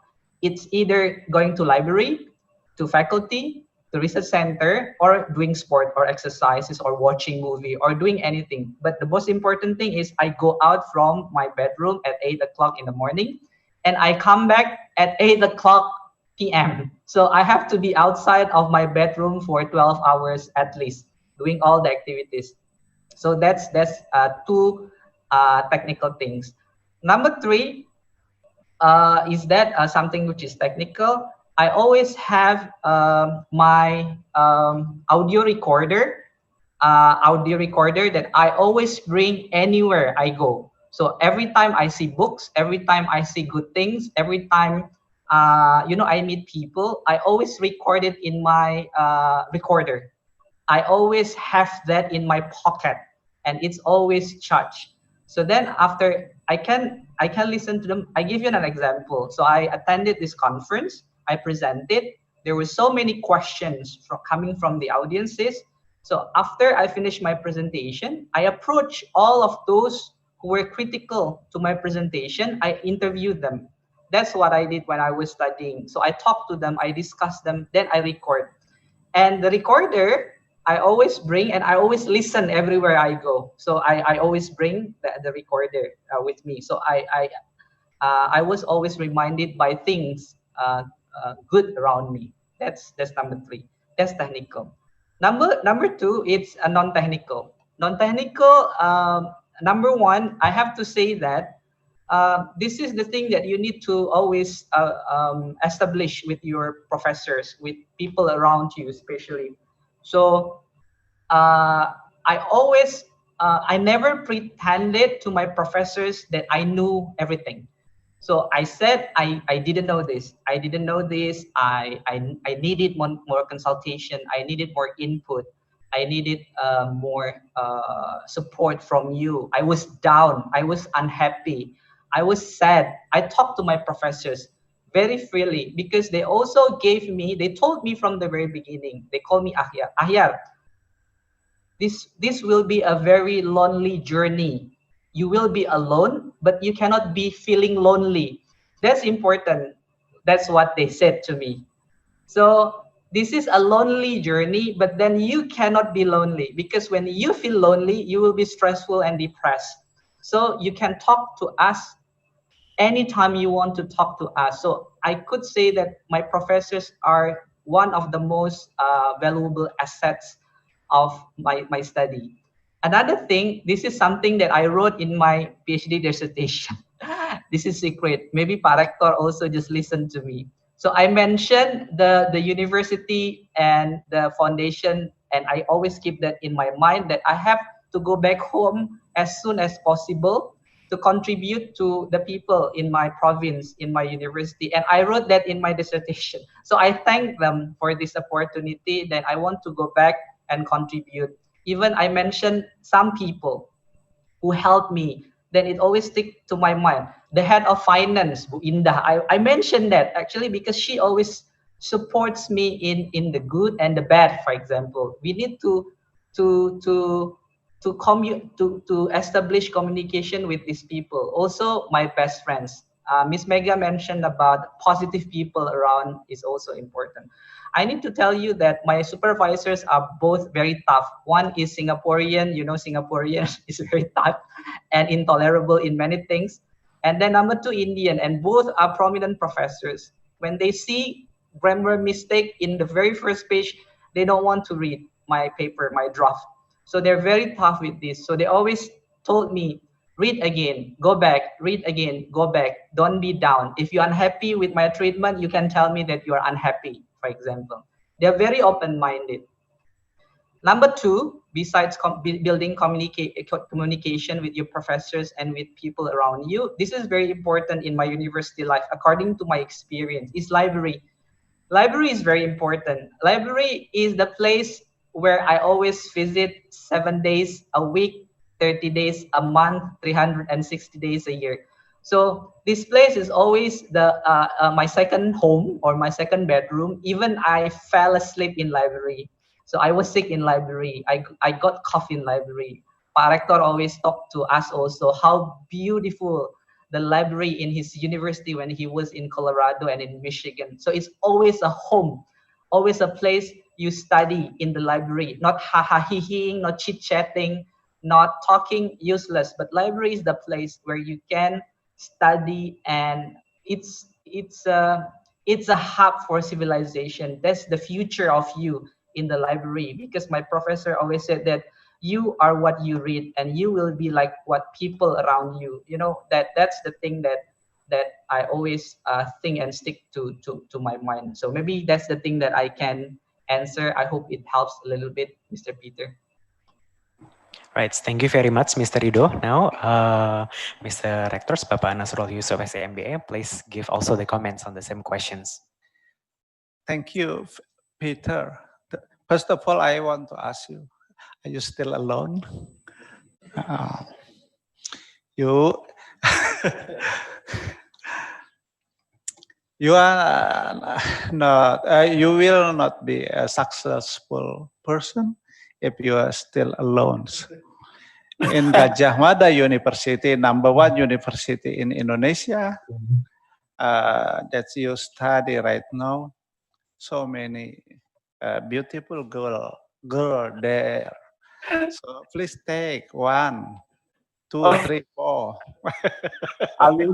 And also give to Akhyar Rido 1. Bu Mega, Peter, Bu Mega, Peter and Rido still alone, still single. Both of them still single.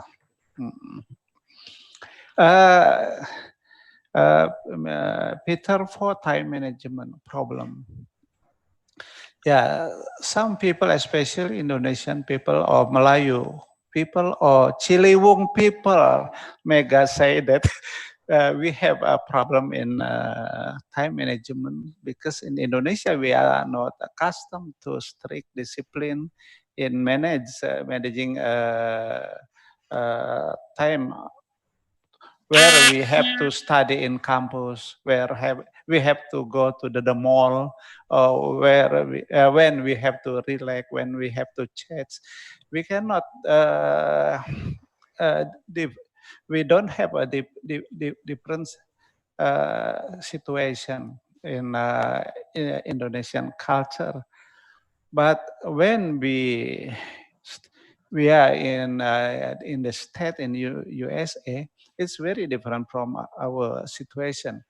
We don't have 4 seasons like in USA. We just have 2 seasons, dry or raining season. Anytime we are going to grow plantation, it's not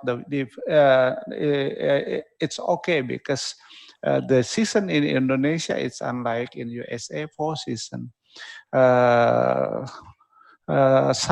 Spring, summer, fall, and winter season. So we have to be disciplined. If we go back from the ancient time for the ancestor, they have to grow. They have to plan the agriculture like corn, else with in the time at the time. For example, after winter season, we have to grow something, because the spring season we have to grow corn, we have to grow gandum, or else in the spring season and the summer and the fall we have to harvest. After that, we have to get rest in winter season. season, we cannot grow anything. So in the winter season, musim salju, musim dingin, we have to more at time we stay at home, at house. It's very different with our in Indonesia. So they culture, season in their countries make their culture very different with us. This is the problem. But anyway, we have to manage our time when we are studying.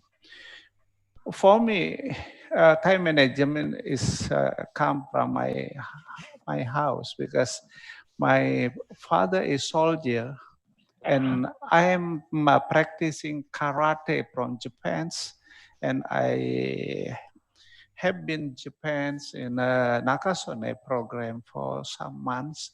So it's the discipline for me is a custom to arrange. But the first principle, time management for our study, when we are study, we have to have strong motivation. What it's look like what Rido say, a strong management, a strong motivation. We are going to accomplish our study quickly. This is strong management. As quick as we can, as fast as we can. This is strong management. So if we have the strong motivation, so we will be we will discipline to manage our time. Without motivation, so our discipline will lack of discipline. So strong motivation, discipline, and then make a priority. Not it's unlike in Indonesia, hard work, hard study, but we have to change our way of thinking from hard studying become smart study. Smart studying. It's very, very, very important how to smart in studying. Not it's look like hard working, but now it's changed. Not hard work, but smart work. When I was in US in 90s, smart work is the something like the motivation for us. Our professor motivate us to be a smart work, smart study, not only hard, but maybe we can combine hard study with smart study, hard work with smart work. This and arrange study when we have to study. What Rido say when we have to in the campus, in the library, and relax. In US, Bu Mega, weekend that's just our relax. Weekend. Jadi Friday afternoons, Saturday, and Sunday morning. That is our weekend. Relax, go anywhere. But Sunday afternoon we go to library again for preparing our courses tomorrow and Monday. That is something like strict discipline and motivation, strong motivation. It's very different culture. When I used study in US, no one professor absent in the class. No one, never. Ya Bu Mega ya? No. In Indonesia, guru or teacher or lecturer maybe only 60 to 80% come to the class. And then maybe, oh, it is raining, it's a flu, get flu. That's in US. If lecture doesn't have strong physical endurance or not fit, they will not be lecture. Maybe their contract will not prolong within 4 years or 8 years. It's very different in Indonesia. Become a lecture, we have healthy and fit. That's a very difference. Beside rent study, relax weekends, keep stamina, keep our stamina fit. If we only study without sports or something like, for example, I myself in the library, every 1 hour reading in the library, stop and I get relaxed. Snam, how to stretching for 15 minutes. Or 2 hours, I have to stop and go relax, stretching or walking in some area. So we have to keep our brain always a little bit relaxed, not stress. So we have to keep our stamina become fit. We have to have strong energy. Don't forget food nutrition. We have to have a good food, good nutrition for that. I have experienced my friends from Indonesia at that time in winter. I study in US is a scholarship from US, not from Indonesia. I got scholarship from US-ASEAN under Higher Education Development Program, US-ASEAN.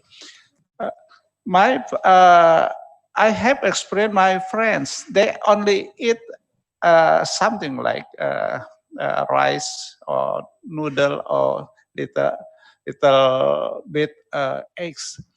It's very efficient, but within 3 months they become weak and weak and weak. And my friend asked me, my body become weak, and I asked, what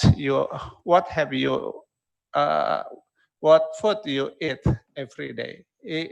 Why you don't spend more for food? Because I want to save.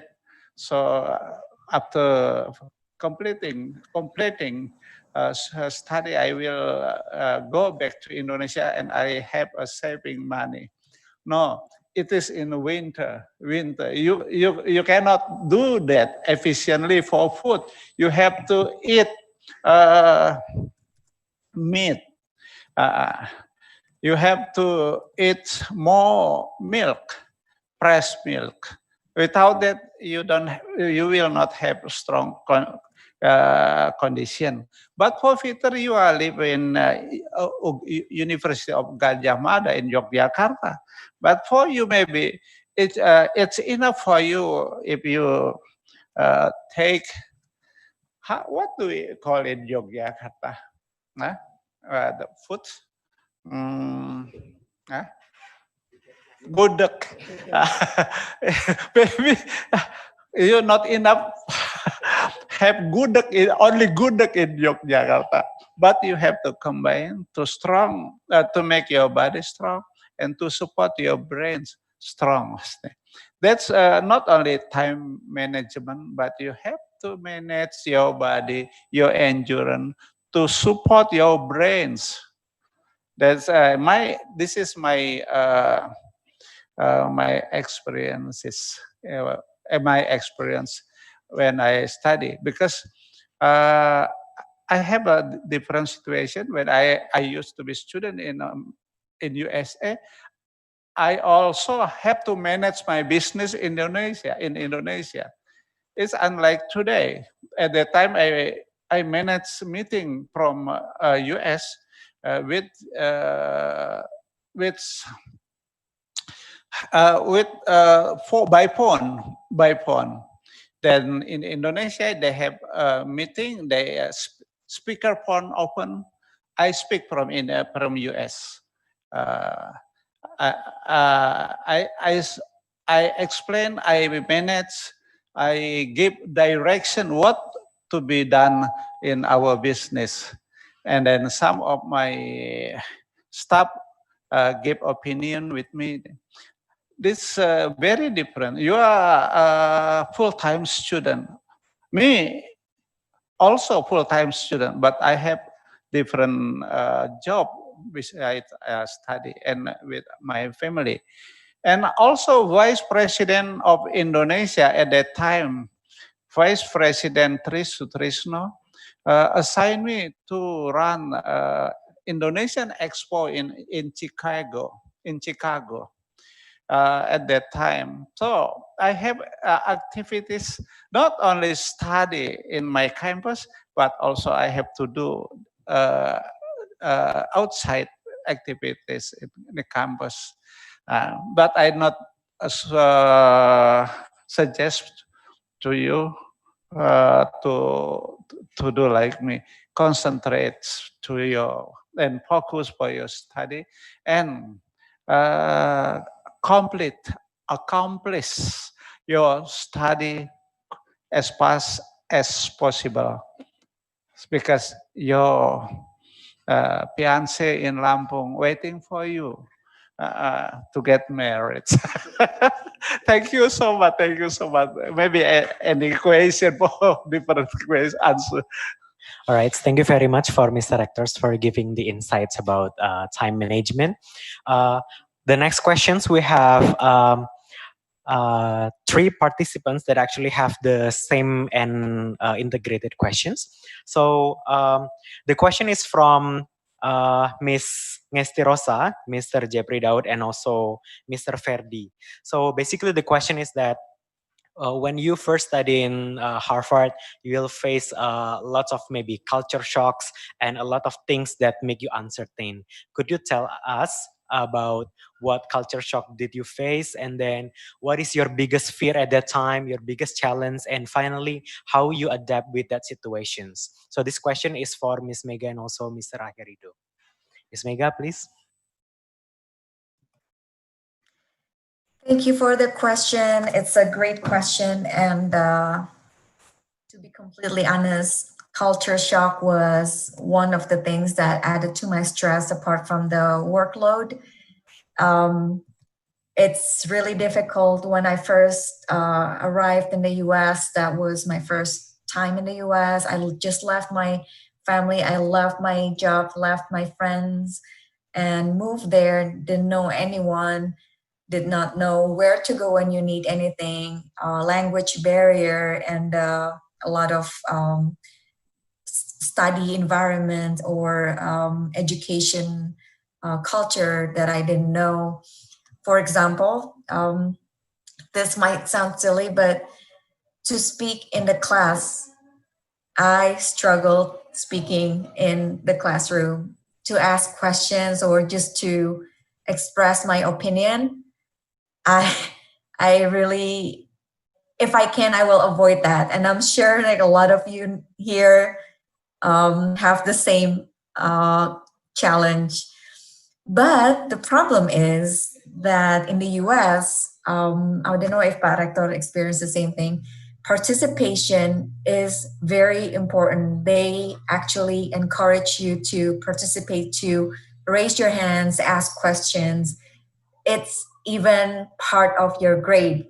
So participation rate is part of your grade.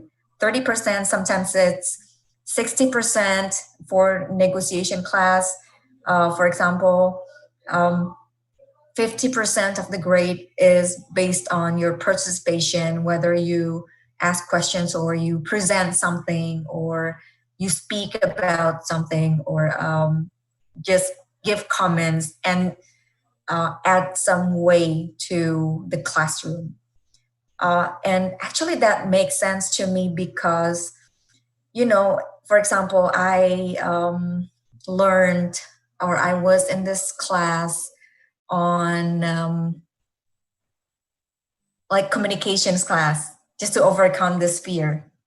I was in that class and there are a lot of discussions in that class, and the professor actually told us just ask any questions because there is no such thing as a stupid question. He repeated over and over again, there's no such thing as a stupid question because when you ask a simple questions, there's a big chance that other people also have the same question, but they are afraid to ask it. And that's like just the recipe of not knowing anything and just like let it slip away. But they actually encourage this because their education culture is a two-way education system. Dialogue, argument, people can argue with the professors. There's no problem. They can argue and still respect each other. They can have different opinions and still respect each other and even learn from each other's perspective, which is actually by a study or based on research, different perspectives actually makes more successful for like projects or institution or a company. So it's good. And when you ask something, it's not only good for you, but it's also helpful for your fellow students and helpful for the professors, for example, because sometimes the professors are too fast or they skip something or not clear, and your questions will help them to deliver a clearer or more helpful information for you. So how I overcome my fear of communications, that's the first thing. I took a communications class, but also I realized that those theories, you can actually learn it from books or anywhere, but the discussion actually what makes you own that knowledge, makes you sort of like tailor the class to your needs. I don't understand this part, but he is, I don't know, explaining that part. So you don't get anything valuable after you left the class. But from the discussion, although you thought you already know about something and you heard people talking about the same thing from a different perspective, you ended up leaving the class from a richer perspectives or more knowledge. So I realized the benefit. I overcome the fear with more training and practices, and sometimes, and it doesn't. I didn't overcome it in 1 day or 2 days. I still have it in the workplace. Sometimes I think, should I say it? How do I say it? Sometimes I take notes. That's how I adjust basically. But yeah, it's a process and it's a continuing effort. So if you want to make that effort, I promise that any challenges can be overcome. You can get better in anything if you continue to make progress or make effort. Okay, thank you very much, Miss Mega. Okay, now Mr. Rido, time is yours. Thank you for the questions. It was very good questions as well. So maybe because I just study in neighboring country, it doesn't mean that I didn't experience culture shock. But what I mean by culture shock here is more on the academic culture shock. So what does it mean by academic culture shock? Is that we have no ideas of the limits of the readings. I was very surprised when when I handed my first draft of proposal with just 40 references of books. My professor directly rejected that. So she said that I didn't have enough reading and my paper was not deserved to be reviewed. So even they didn't want to see my paper because of just 40 references. So what does it mean? They really celebrates discussion, like what Ms. Mega said, but then in the same time, it must be a discussion with references, arguments with strong reasons, with strong supports for our background of readings, and things like that. But in the same time, they open opportunities for us to buzz them anytime, 24/7, if we have some issues with the things that we want to discuss. Another thing that was quite shocking for me was how straight to the point everyone there. So if it is good, they say it's good. When it is not really good, it's not really good. So if they always appreciate every progress, they say. So the interesting part is that all of the professors type what they thought about us every end of the semester in the system.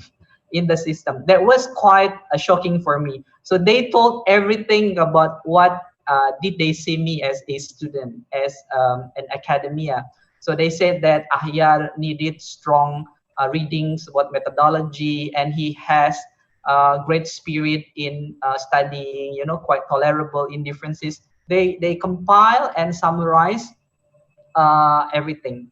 And similar to Miss Mega, I also experienced a 4-year extensive exchange of arguments with my professors, which I still kept in my laptop. So my professors allow me to record every single debate that happened among us or between us. Then I still have that recordings until today. I still kept it, but sometimes I hear the debates at that time, which made me as the way I am as a scholar. So it was for me quite shocking culture, how open they are about debates and how open they are about giving comments. It could be direct, it directly, even went directly to our heart. Even in one phase, especially in the first semester, I wanted to go back home because I felt I was in the very bottom of my of my phase of life. I thought, because nobody told me that honest about my weaknesses at that time. And I still could remember one of my professors said like this: you could accomplish your PhD and become a doctor, but remember, knowledge is as big as the universe, and your knowledge is not even a dot in the universe. That's what she said, that she encouraged me to make me as a humble academia in the future. And this is an encouraging motivation from my professor, said that in the university, you could make one mistake and you still get an A, but then in the world outside there, you get 100% correct, but people still blame you that you make a lot of mistakes. That's the thing that I always keep in my mind, that I have to be very open-minded about people's feedbacks about whatever we have done. Oh yeah, one more thing that surprised me, actually, I couldn't avoid this. It's again about academic. I had no idea that actually in my university, B means fail. So B is a fail. B means fail. So all PhD students must get A score. Meanwhile, when you are a master's student, the minimum score must be B plus. I don't know in Harvard whether all of the master's students must get an A straight. If not, you fail and you will be dropped out in the next semester. Thank you. That's all from me. Mega, what do you think in Harvard? Yeah, same. Oh wait, no. You cannot get any grade less than B. Okay. So B is the minimum. if you get anything less than B, especially other than the extra courses that you took just in addition to your main credits. If you have less than B, you can't graduate. Oh, so, yeah, so that explains the nights that I spent in the libraries, even after the libraries were closed and the security guards were like, "Excuse me, the library is closed, please go home." And we were kicked out from the library so many times. Never happened in my life before. Yeah, just for your information, additional information, in my campus, in my faculty especially, you must get at least 3.30 for your GPA. If you got means that you got a warning letter that you have to be ready to drop out, something like that. It's quite tough. That's why we try our best to get the best grade and study. Thank you, Mr. Yogi. All right, thank you, Ms. Mega and Mr. Rido. For Mr. Nasrullah, you can add some other insights about these questions. Before I answer about culture shock, first of all, I want to explain the grades. In my campus, my School of Business in Michigan, Western Michigan University, at least we have to get pass at B. But it depends on personality. If you want to go to PhD program, you have to achieve by yourself. If you want to go to Harvard, maybe you have to have 4.0 or 3.7 about that. And it depends on the next campus you are going to pursue study.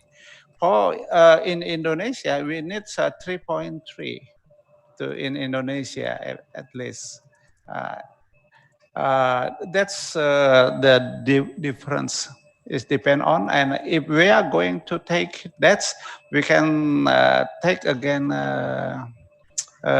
take a course again. It looks something like the correction perbaikan kelas. But it's different in my campus. If we take the time to grade, to score in the transcript, will be print, not the best one. If I take the marketing, first I get B, and the second I take again, I get A. So two score will be written in the transcripts. So it will be, if we make in a practice, average is from 3.5 maybe. For the culture shocks to Ibu Rosa, the first culture shock maybe for me is I come to US in Colorado in fall seasons, so it is it's a little bit cold. First time is in for the season weather, changing weather from hot from the to the cold weather, not winter. It's also the first time we make a culture shock, and every day we have to wear our coats and with hat. It is with hats. It is very different. It look like preman Indonesia with hat. Second culture shock is in food. At the first time, within 1-2 weeks, it's difficult for me to get rice and noodle. After the second week, we get our friends from ASEAN. We have a friends from Indonesia, and they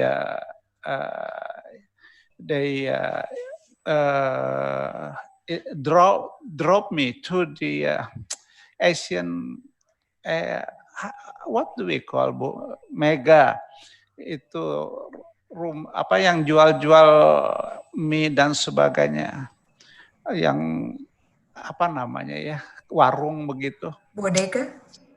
Tuh. Jadi for Asian food, jadi itu.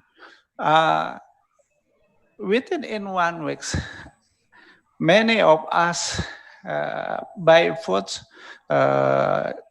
KFC, Wendy, or Asian or Vietnamese fried rice. Jadi nasi goreng Vietnam. There is Vietnamese restaurants. That's a very, very nice of nasi goreng, fried rice. This weather and food. And also the transactions. In Indonesia, we use cash money in rupiah. In US it changed.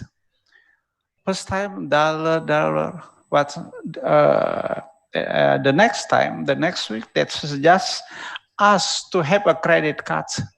It's not so difficult to get credit card. It's like American Express. So every transaction with ATM and with credit cards. So I used that in 1991 in the US. That is become culture for our student all. No one of student who doesn't have a credit cards. For us, a credit card is something like for rich people at that time. But in the US, that's for student, also for student high school. And the next culture shock is the situation how we manage our study in campus. For me, it's look like what Bu Mega say that maybe only 30% or 40% our lectures will explain the subject, the course of the lessons, and the lesson we discuss, question and answers discuss. That's the situation. For that, we have to make our own preparations. For example, in marketing management by Philip Kotler, it's about 26 chapters. So we have to complete all in one semester. So that every sessions we have to read 2 chapters. For example, tomorrow we are going to take a course for marketing management. We have to prepare at least 2 chapters. So the lectures we only explain 30% from 2 chapters and then discuss of the 2 chapters. That's something like a little bit culture shock. But the very culture shock is when I was at the first time in Michigan University. I came in the 4th January. That's a very heavy winter in Michigan. Maybe 1 meter snow. And within 2 weeks, I didn't see the sunrise. No sunrise in the 2 weeks. Is very, very different. Very different. And also at that time, not long of that, we are entered the fasting month. In fasting month, in winter, it's okay. Maybe from 9 in the morning to 5 in the afternoon. But in the summer, fasting month in summer, maybe from 4 in the morning to 11 at night. So it's very long time. Okay. That's make a culture shock. At the first time I take a lesson, my lecture is not in the class. He was in the Germany as the advisor of NATO from US government, and we study by TV in the class. It's very different because at the first time listening is not so clear. It's very difficult, and I take legal business of environment in 100 students, only me, not US or Canada students. So make me upset at that time, but I get A for that courses. Thank you for Bu Ngesti Rosa. Don't forget if you come to Lampung, bring me Gudeg Jogja.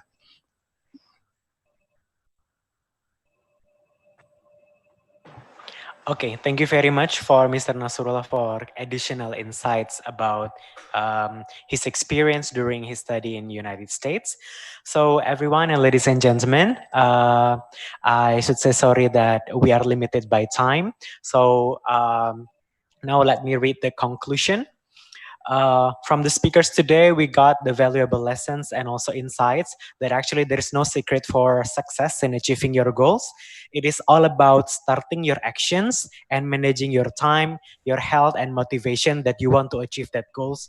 And never forget that we should be surrounded by positive people, and we do not need to be shy to ask questions and ask for help, because those are the support system that can support our dreams. So if we think that one action is not enough to achieve our goals, just redo it and do it again and prepare it well so that later there will be amazing results that we will get in the futures. So thank you very much for Miss Mega Valentina. It's already too late night now, and I hope you can take a rest after this. Thank you very much for have given inspiring motivation and stories to all about 300 participants today. And hopefully that we can meet again. Anytime you visit Lampung, please contact us and please visit Universitas Teknokrat Indonesia. And thank you very much for Mr. Akhyar Rido for sharing the story and journey during the study in Malaysia. And lastly, I would like to say thank you very much for all the audience. Hopefully we can meet in other occasions, in other webinar series presented by Universitas Teknokrat Indonesia. And thank you very much for Mr. Rector, Bapak Nasrullah Yusuf SAMBA for coming and accompany us for a webinar today. See you again next time, Bu Mega. Thank you very much, Pak. I hope I can visit your Washington DC next time. If COVID has over. Thank you, Mega. It's great to see you again. Looking forward. Thank you so much, Rido. Oh, one thing that I haven't mentioned, Rido was actually the most disciplined and the one who always inspire other students when we put path. So I'm so proud that I can be here with Rido. Thank you, Pak Rector, for the opportunity. Thank you, everyone. Thank you. Okay, Bye-bye. everyone, you can have a clap hands for our presenters today. Okay. Okay, thank you very much. I officially close these sessions and good morning, everyone. Good morning. Good morning. Bye-bye. Good night, Ibu Mega. Thank you, Pak. Have a good day.